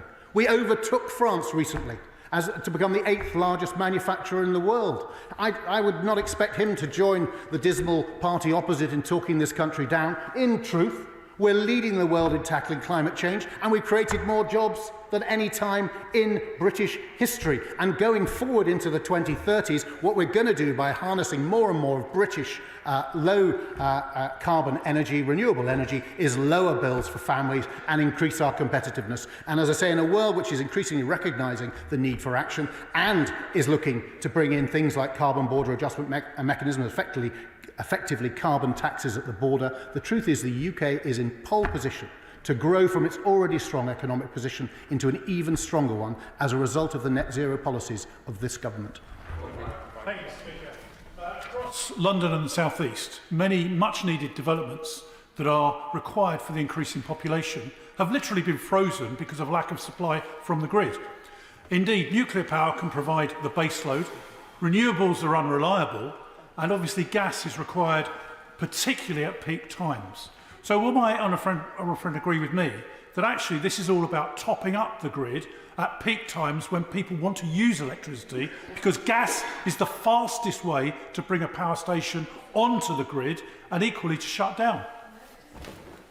Well, I thank my honourable friend, and he'll be aware of all the work we're doing to speed up for instance, transmission, cut it from a 12 to 14-year timeline down to half of that, down to 7 years. The Connections Action Plan, which has already moved tens of, I think 40 gigawatts of projects have been able to have their connection date moved forward. So we're putting a lot of work in across the piece. This gas capability is there as a backup, but the usage and the emissions resulting from it will be falling precipitately over the next 10 years, and we can all celebrate that. James Brown. After years of delaying meaningful investment in clean, cheaper, reliable, renewable energy technologies such as tidal and long-duration pumped hydro storage, it's no surprise the government's now having to scramble to create new dirty gas-powered plants. But how much does his department estimate these new plants will cost? And where is his department suggesting they will be built? And what does he mean by carbon capture ready? Does he mean carbon capture operational? Here, here. Do tell.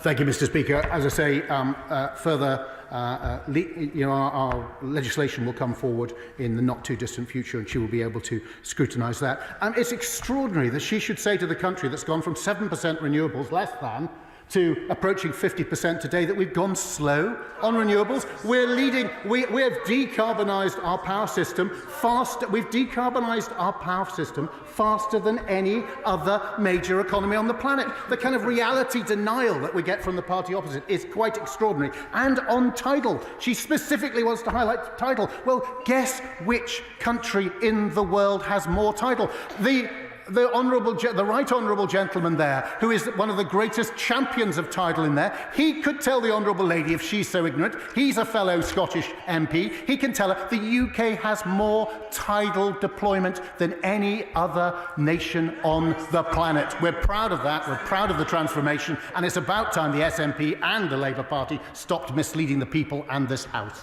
Patrick Ready. The Minister said earlier that we face a climate challenge after struggling for a word to describe what we face. Why can't the government join the global consensus and admit that what we are facing is a climate emergency?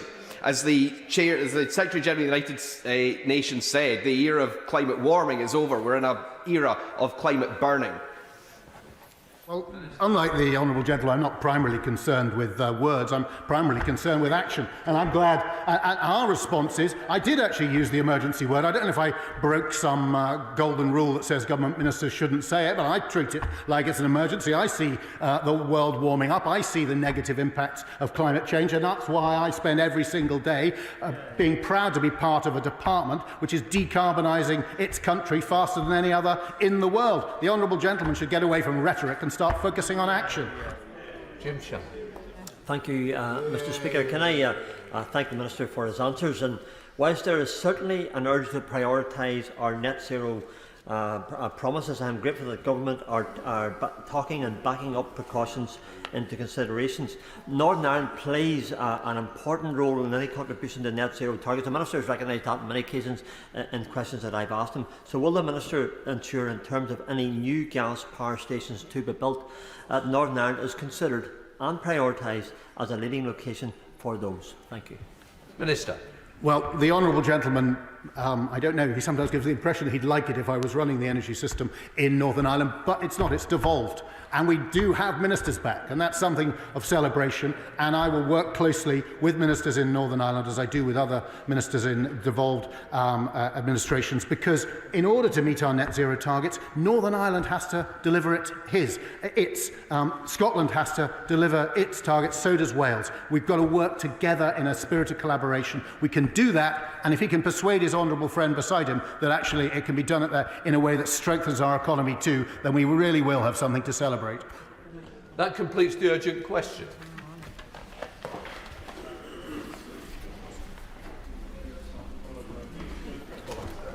We now come to the statement. Minister Kevin Helen-Rake.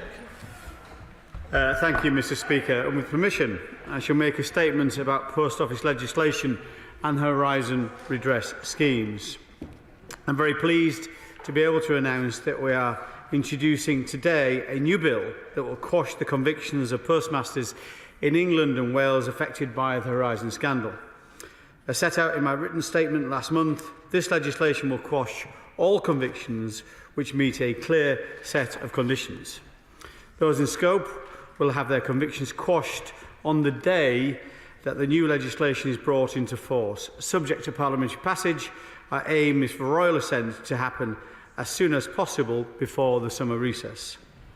We accept and have always been clear that the legislation may overturn the convictions of some people who are guilty of genuine wrongdoing. However, we believe this is a price worth paying to ensure that many innocent people are exonerated.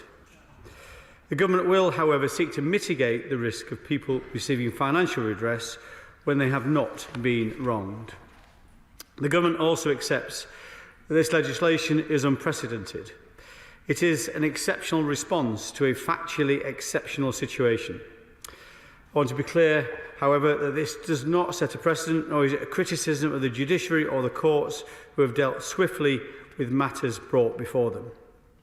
The fact remains, however, that 3 years after the first convictions were overturned, only around 100 have yet been quashed, and that without government intervention, many of these convictions could not be overturned, either because all the evidence has long been lost, or because, quite simply, postmasters have lost faith in the state and the criminal justice system and would not come forward to seek justice.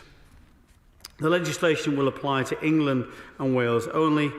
However, we are fully committed to work with the Scottish Government and the Northern Ireland Executive through regular weekly official level engagement to progress their own approaches.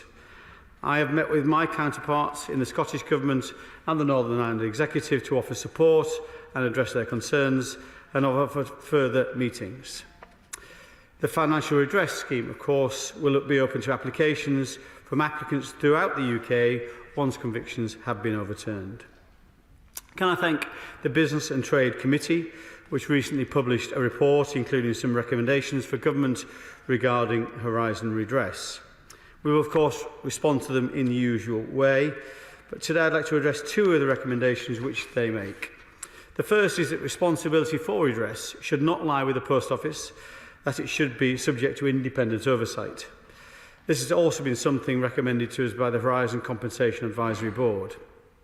I can announce today that it will be the Department for Business and Trade, rather than the Post Office, which will be responsible for delivery of this redress, which is relating to the overturning of these convictions.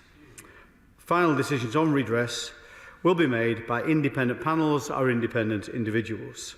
I shall return to the House at a later date, with your permission, Mr. Speaker, to provide details on how we intend to deliver redress for those who have had their convictions overturned by this bill or via subsequent measures taken in Scotland and Northern Ireland.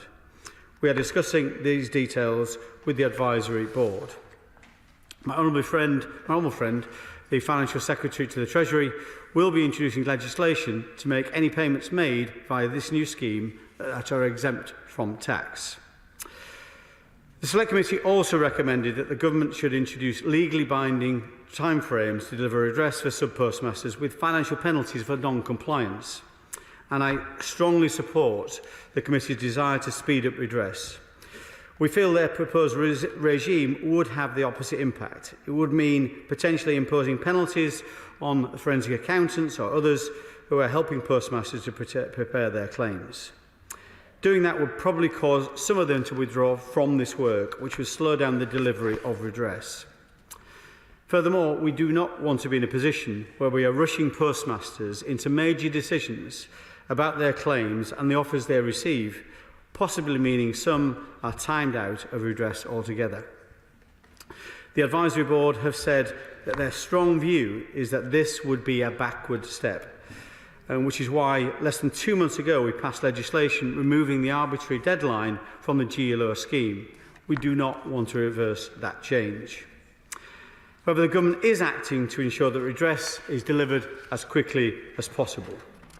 First, we are working with claimants' lawyers to reduce the number of cases which require expert evidence, for example, forensic accountants or medical evidence, which does delay claims. We will pilot this approach, and assuming that the pilots succeed, we hope to expand it rapidly. Second, the Advisory Board and I have asked for monthly reports on each scheme.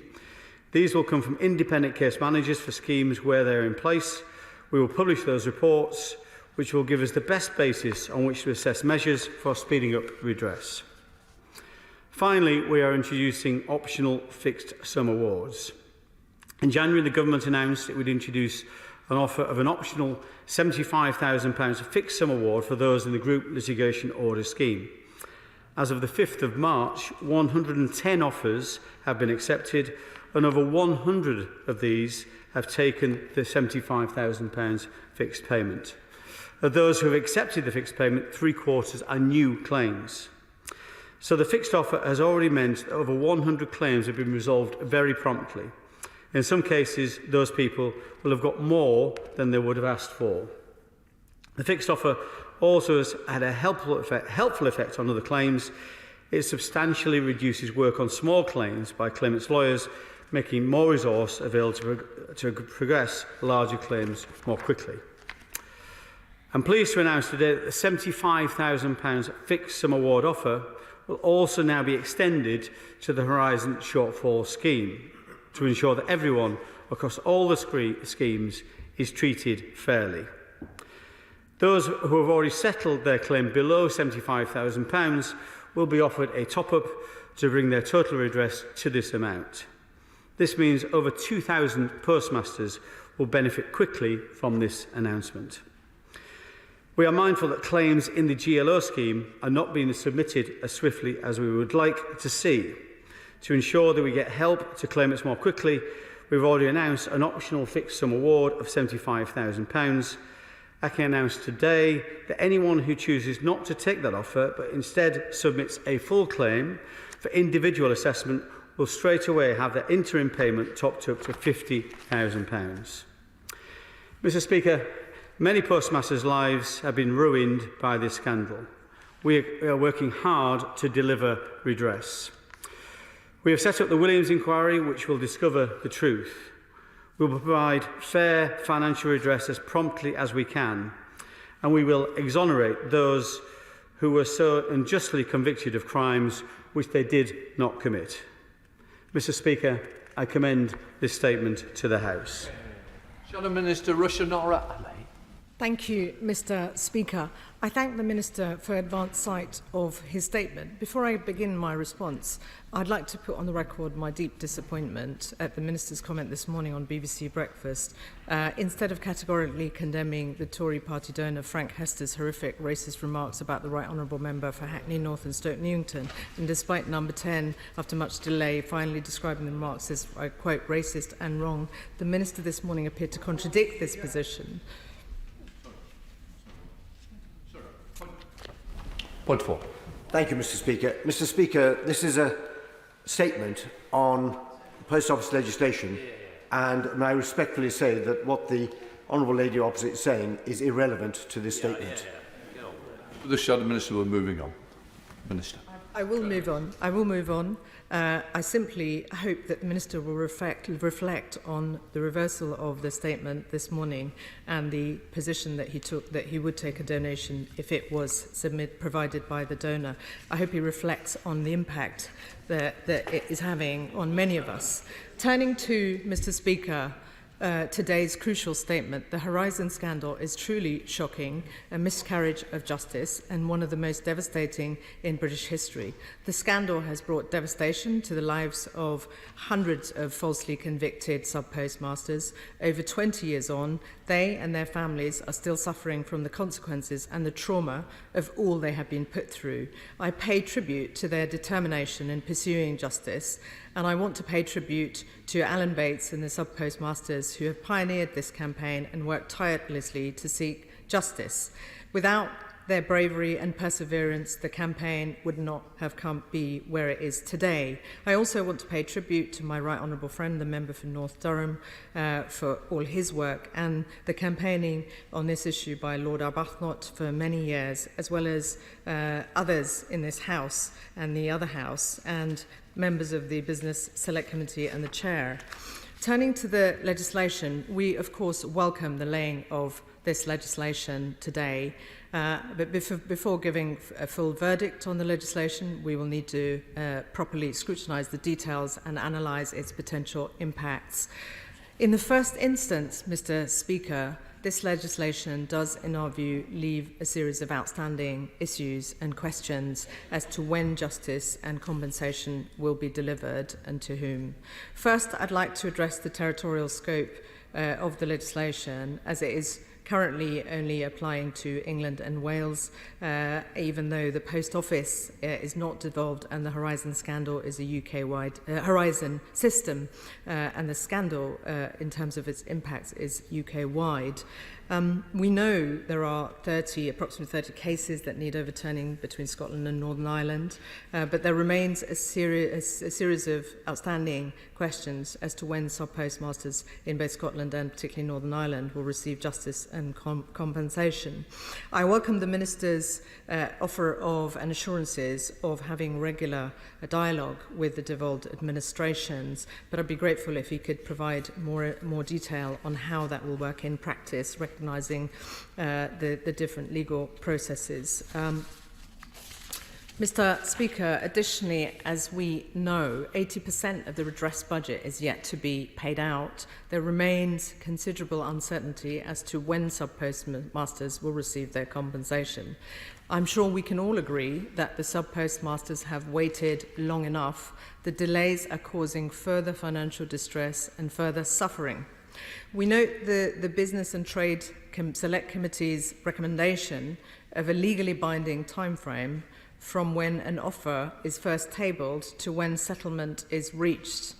Even if these legally binding targets are not adopted, what assurances can the Minister give that he will meet his target of ensuring all compensation is out of the door by the end of the year? What mechanisms will the Minister put in place to ensure that there are no further delays? And I know that he is committed to making sure there are no further delays, but sub-postmasters will want to know that that actually happens. And given the recent chaos in the Post Office's leadership, we welcome the decision to take the Post Office out of the redress process. As the Minister said, redress must have independent oversight. We know the Post Office is in disarray, and what we need is focus and efficiency in ensuring compensation is paid to the postmasters as soon as possible. In conclusion, Mr. Speaker, the suffering of the sub-postmasters can never come close to being repaid just through financial redress, though it is so important we get this right. The very least the government can do is ensure they receive the fair compensation and exoneration as soon as possible. There are those who've been impacted by the scandal that have sadly passed away, never to be able to see their innocence proven or live to see the compensation they deserve. It is absolutely vital that the government acts with the urgency and speed that's needed to correct this terrible injustice. Well, thank you, Mr. Speaker. If I can, soon as the comments the Shadow Minister made are on the record, if I can just deal with them very briefly, Mr. Speaker. And I've got to say it's the second time I think she's made comments at this dispatch box that have been unfair or factually incorrect. And I hope she doesn't come and correct the record, because if she actually watched the interview I made, I absolutely did condemn the words of Mr. Hester. I said they were wrong, I said they were racist, and I think it's absolutely right he's apologised, and she should actually watch the full broadcast, and I hope comes back to this House and apologises and corrects the record. In terms of the points she raises, I think they largely pertain to the Scottish and Northern Ireland devolved administrations. I quite understand the concern around that, and I'm very keen to make sure we get this right across the United Kingdom. I think, as she says in her own comments, they have different legal processes, she acknowledges, in those areas. Therefore, we think it would be inappropriate for us to legislate for parts of the United Kingdom that have different legal processes, different prosecutors. Justice itself is devolved, although the Post Office, as she rightly says, is a national organisation, UK-wide organisation. That's why we think the legislation should be, we allow those devolved administrations to legislate themselves if that's what they choose to do, and we work very closely with them on a weekly basis. Officials are meeting on a weekly basis to assist wherever we can to make sure this is delivered, the compensation can be delivered UK-wide, as is how the scheme operates. I think she said, and I may be wrong here, so I will check the record myself, that I think she says 80% of compensation is yet to be delivered. Can I just say, across the all the schemes, around 2/3 of cases have already received full and final compensation, although in that being the case, some people will be topped up, about 2,000 people will be topped up by the announcement I made earlier, the £75,000. So it's not right to say that the majority of people are waiting for compensation, as I think she said. In terms of do we want to deliver by the end of the year, absolutely we do. I'll just point out to her, as I said in my remarks, not everything is within our gift. We can't compel a claimant to submit a claim or when that will happen. So if somebody puts in a claim right towards the end of the year, for example, it may not be possible to do that for the end of the year. So not everything is within our gift. Anything that is, we're very keen to expedite. In terms of independent oversight, absolutely critical that we have that. In the overturned conviction schemes, all schemes have independent oversight. In the overturned conviction schemes, we have retired High Court Judge Sir Keir Hickinbottom, and on that scheme particularly, we have the £600,000 fixed sum award, but also on Mr Hickinbottom's advice, we've introduced the £450,000 payment as soon as a full claim has been submitted. So we're doing everything we can to make sure people are compensated as quickly as possible. Paul Scully. Thank you, Mr. Speaker. Can I welcome the Minister's statement, the pragmatic way that he has looked to speed up the claims and take it in-house as best he can, the legislation that's proposed, and indeed the extension of the £75,000 to historic shortfall scheme people. I would point the Minister to an article in the Times this morning talking about people who may be excluded reportedly excluded from the legislation, and ask him if he can give any assurances that people who have gone through this process, whose original conviction was based substantially on the Horizon problems, will indeed be exonerated and therefore able to get compensation. Okay, I thank him for his question and for his tireless campaigning on this area and his tireless work as my predecessor in this particular role. He did some great work in getting us where we are today, helping to get to where we are today. Yes, he's right to say there are some people that are not exonerated through this process. For example, people who have been before the Court of Appeal. But those people will be able to still be able to appeal again in the light of our legislation today. Of course, they had that right anyway to do that. We will support them where we can to bring forward their cases to the Court of Appeal, and we very much hope people who are innocent who follow that process are exonerated. We come to SNP spokesperson Mariam Fellows. Thank you, Mr. Speaker, and apologies for being slightly late. I welcome thank you to the Minister for prior sight of his statement. I welcome the announcement of the legislation. It will hopefully go a long way in speeding up full and fair financial redress for a large number of Horizon victims and bring them closer to justice. Furthermore, I welcome the enhanced financial address for those who have experienced Horizons-related shortfalls and those who have already settled for less than £75,000, and that they'll have their redress topped up. I want to pay tribute to the Minister for his hard work on this, and also the sterling work of the Horizon Compensation Advisory Board and the ongoing work of Sir Wyn Williams and his inquiry. Most of all, I want to pay tribute to the victims following the unimaginable pain they've been forced to endure at the hands of Post Office Limited and successive UK governments. And I hope today's announcement can give them some hope there is an end in sight to this sorry chapter. I welcome the administration of financial redress schemes have been taken out the hands of Post Office Limited, not before time. Post Office Limited have demonstrated obfuscation and incompetence at every stage. From a Scottish perspective, I'm sure my Northern Irish colleagues will agree with me. I'm disappointed deeply that the legislation is confined to England and Wales only. This needs to be addressed to include both Scotland and Northern Ireland to ensure parity. Westminster Parliament is sovereign. Scottish Government Parliament can be challenged on its legislation, and this needs to be looked at. The devolution process also risks slowing things down. Will he and the Government guarantee today that any relevant orders under Section 104 of the Scotland Act are processed quickly by his Government? Scotland has no direct devolved equivalent on postal affairs. Only Westminster has remit for the Post Office and his department. Will the Minister ensure the bill contains provisions requiring Post Office Limited to fully cooperate with the Scottish Government and supply all needed materials? It's vitally important that victims in Scotland and Northern Ireland do not have to wait any longer for justice than their English and Welsh counterparts. Victims across these isles suffered enormously at the hands of a wholly reserved institution, and it is essential there is complete parity. Minister.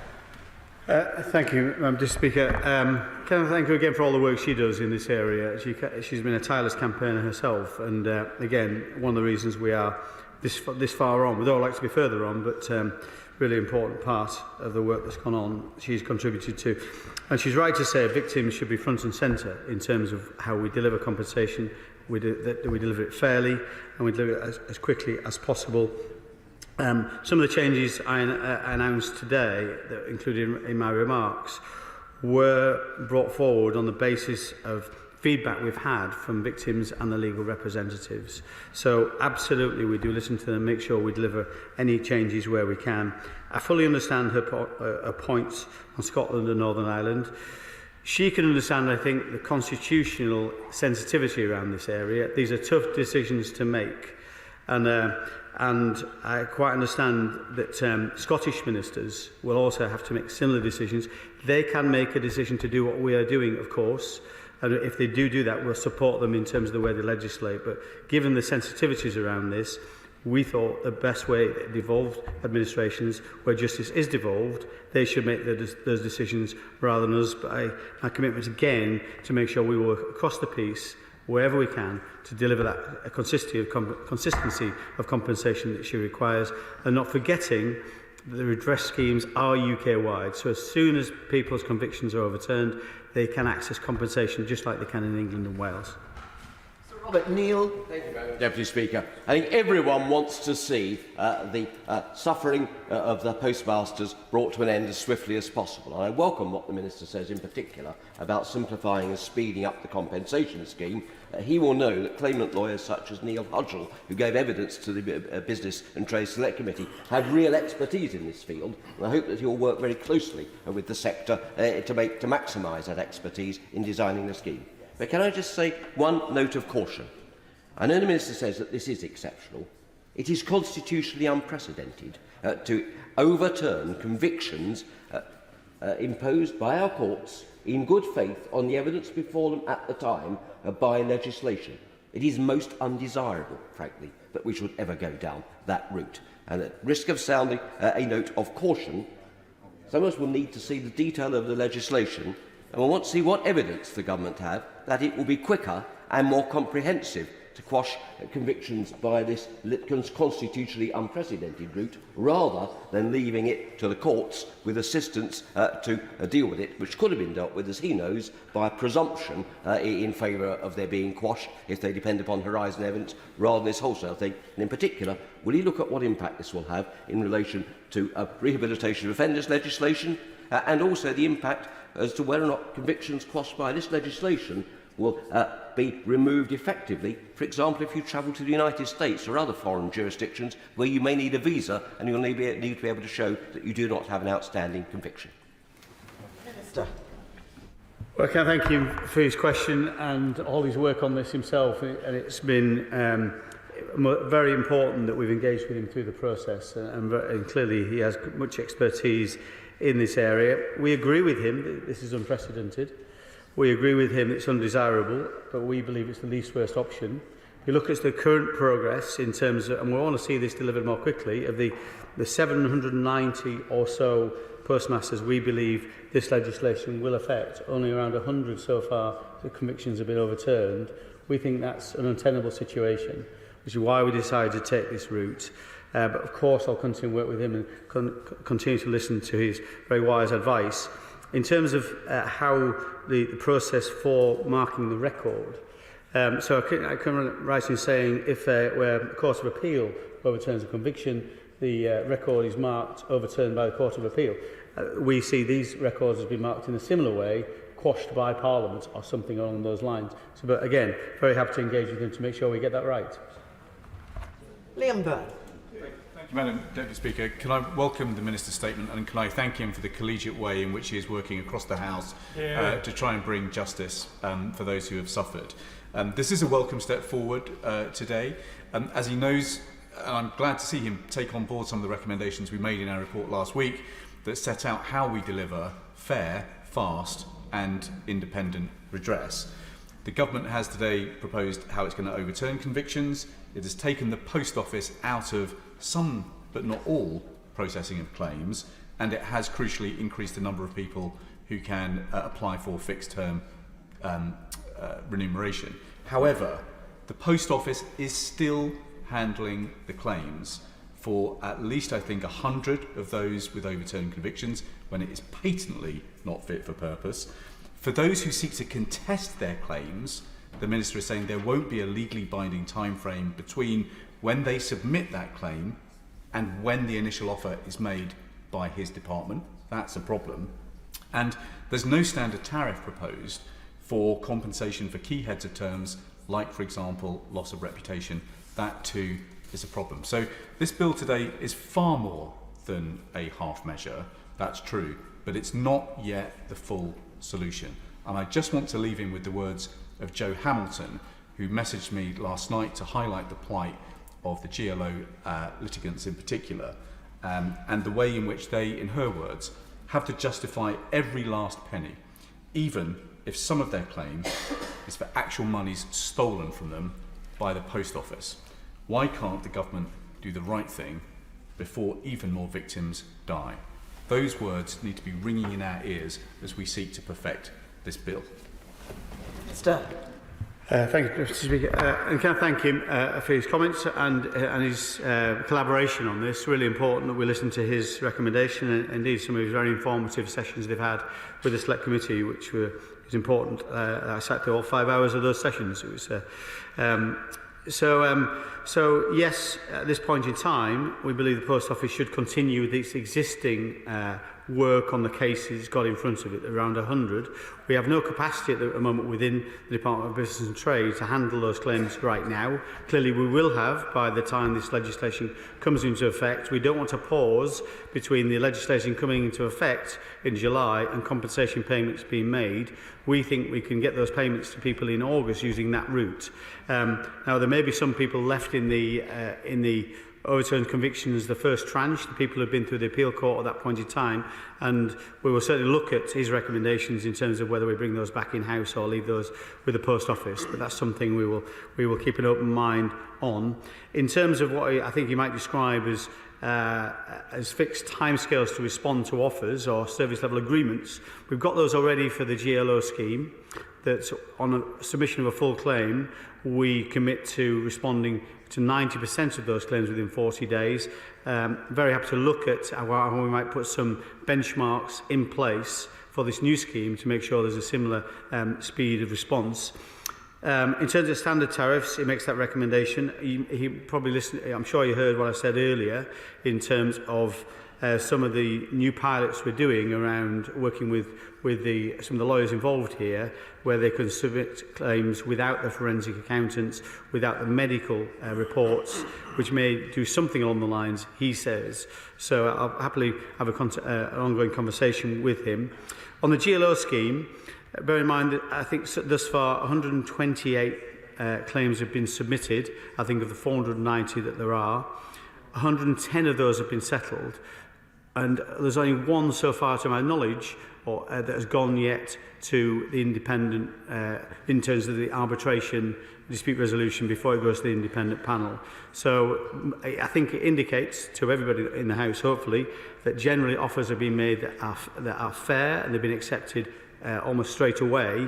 So I understand what Jo Hamilton says, and I've met with Jo about some of the processes she had to go through to prove her claim. We're determined to reduce those kind of frictions and reduce that evidence requirement on things that are not essentially material. We've got three things we've got to get right when we're delivering compensation. We've got to be fair to the individual, of course, and their families that have been affected. We've got to be fair to all the other postmasters as well to make sure there's a consistency across the scheme. And, of course, we've got to be fair to the taxpayer. But there is no cap on what we're going to pay people as long as it is fair. Duncan Baker. Madam Deputy Speaker, I thank the Minister for bringing this to the House today. It's clearly moves in the right direction for closure. Many times I have talked in this House about similar issues. £1 billion has been put on the side by the government to deal with all this issue. And that is despite the fact that the Post Office have taken millions upon millions upon millions of postmasters, innocent people. We have never had the figure of what was taken, and I've asked for that before. But secondly, I want a second figure. Fujitsu have said on the record that they would help compensate victims as well, add to the remuneration pot. What progress have we made, Minister, on making them pay also for being culpable in this whole fiasco? Well, thank you for his regular comments and contributions in this particular area. It's always good to have the views of the only former serving postmaster in this House. Yeah, we are looking at that figure, trying to identify what it is, and we will hopefully come back to him at some point. And it's quite complicated. A lot of these records go back a long, long way. But that's a body of work we're undertaking with the Post Office. In terms of Fujitsu, the Secretary of State had a conversation yesterday, I think, with the Chief Executive, the Global Chief Executive of Fujitsu. So we are keen to make sure that Fujitsu contribute, and they've already said they will. They said they are a moral responsibility to contribute. I think it's fair to say at this point in time, he mentions £1 billion, but we don't know the final figure in terms of compensation, but we'd expect a significant element of that to come from Fujitsu. Alistair Carmichael. Thank you, Madam Deputy Speaker. Can I also thank the Minister for advance sight, not just of his statement, but also somewhat novelly, the government top lines to take. That latter document includes this passage. So far, we have identified up to around 800 cases that are potentially in scope. Note, if we use this number in public, we're going to get held to it. There is a risk that we may deliver fewer overturns or award redress to fewer individuals. We will then have to explain that. If it is the view of officials in the Minister's department that accountability and transparency are some sort of problem, then does he really think that they are the people who are best placed to exercise oversight of the compensation scheme? And should that not be put now in the hands of someone who is independent of both government and the Post Office? Minister. Thank you, Mr. Speaker. It's interesting the figure he uses and the document references. I wasn't aware that he had that. I haven't actually, interestingly, I haven't actually read that line actually, but it's because there might be an indication of that in my former comments, because I mentioned that exact figure earlier in my comments. I'm not afraid to be transparent or accountable for any of the delivery of these compensation schemes. May I congratulate my honourable friend for all that he is doing, working night and day to bring this painful issue to a conclusion for the many postmasters and their families who have suffered so much over so many years. Can I just seek the assurance from the Minister that for those people who do not accept the fixed offer but wish to pursue an individual claim, that there will be expeditious treatment of those claims, that resources will be made available to deal with those claims quickly and efficiently? And also, can I ask the Minister to give an assurance that the claimant will have a named individual who is responsible for their files, rather than whoever happens to pick up the file on a specific day? Well, can I thank him for his question? And yes, absolutely, I can give him that assurance. Fixed sum award is only one route. It's not right for everybody. Some people have higher levels of claims, and we will support them where we can. In my remarks, I announced some new measures we're doing that. We're using to do that, including a pilot scheme where it doesn't require expert reports, which should significantly abbreviate the timescale for responding to offers, be able to submit a claim and responding to the claim. In terms of expedition in this area, in the GLO scheme, for example, we set a target that 90% of cases would respond to a final claim within 40 days. We're hitting 87% currently against that measure, so we are delivering this more quickly. It makes an interesting point about a named claims manager or something along those lines. If I can, I'll take that away. Madam Deputy Speaker, I welcome the statement. I welcome the legislation and removing the Post Office from the process as far as we have so far. But I don't think the Post Office is credible to be able to deal with any claims. I wrote to the Minister on the 12th of February regarding my constituent that came forward after the TV programme, and she was in a situation where she had problems with Horizon. She agreed a compensation with the Post Office way below what her losses were. She signed a non-disclosure agreement, but at that time she was dealing with a partner who was terminally ill, who has subsequently passed away. So she was in no fit state to be able to take on the Post Office, and she was seriously out of pocket. Now, in those circumstances, I would expect her to be able to come under the HSS scheme, and I hope that he will confirm that in the letter that no doubt he's going to send to me. Well, I look forward to. I haven't seen that letter yet. I understand his points about the Post Office handling claims, but I'm responding to every single letter I get on this from colleagues personally, and as we always do, but even more so on this particular occasion. So I'm very sorry to hear about his constituents and the situation they're in. If his constituents has accepted less than £75,000, they'll get an automatic uplift to £75,000. So if they receive less, but we're determined to make sure people across every single scheme are treated fairly and feel that they're being treated fairly. Very keen to look at his letter and make sure that is the case in his case. Crosby. Madam Deputy Speaker, may I welcome this important new bill. I know the Minister and his team have worked exceptionally hard on it.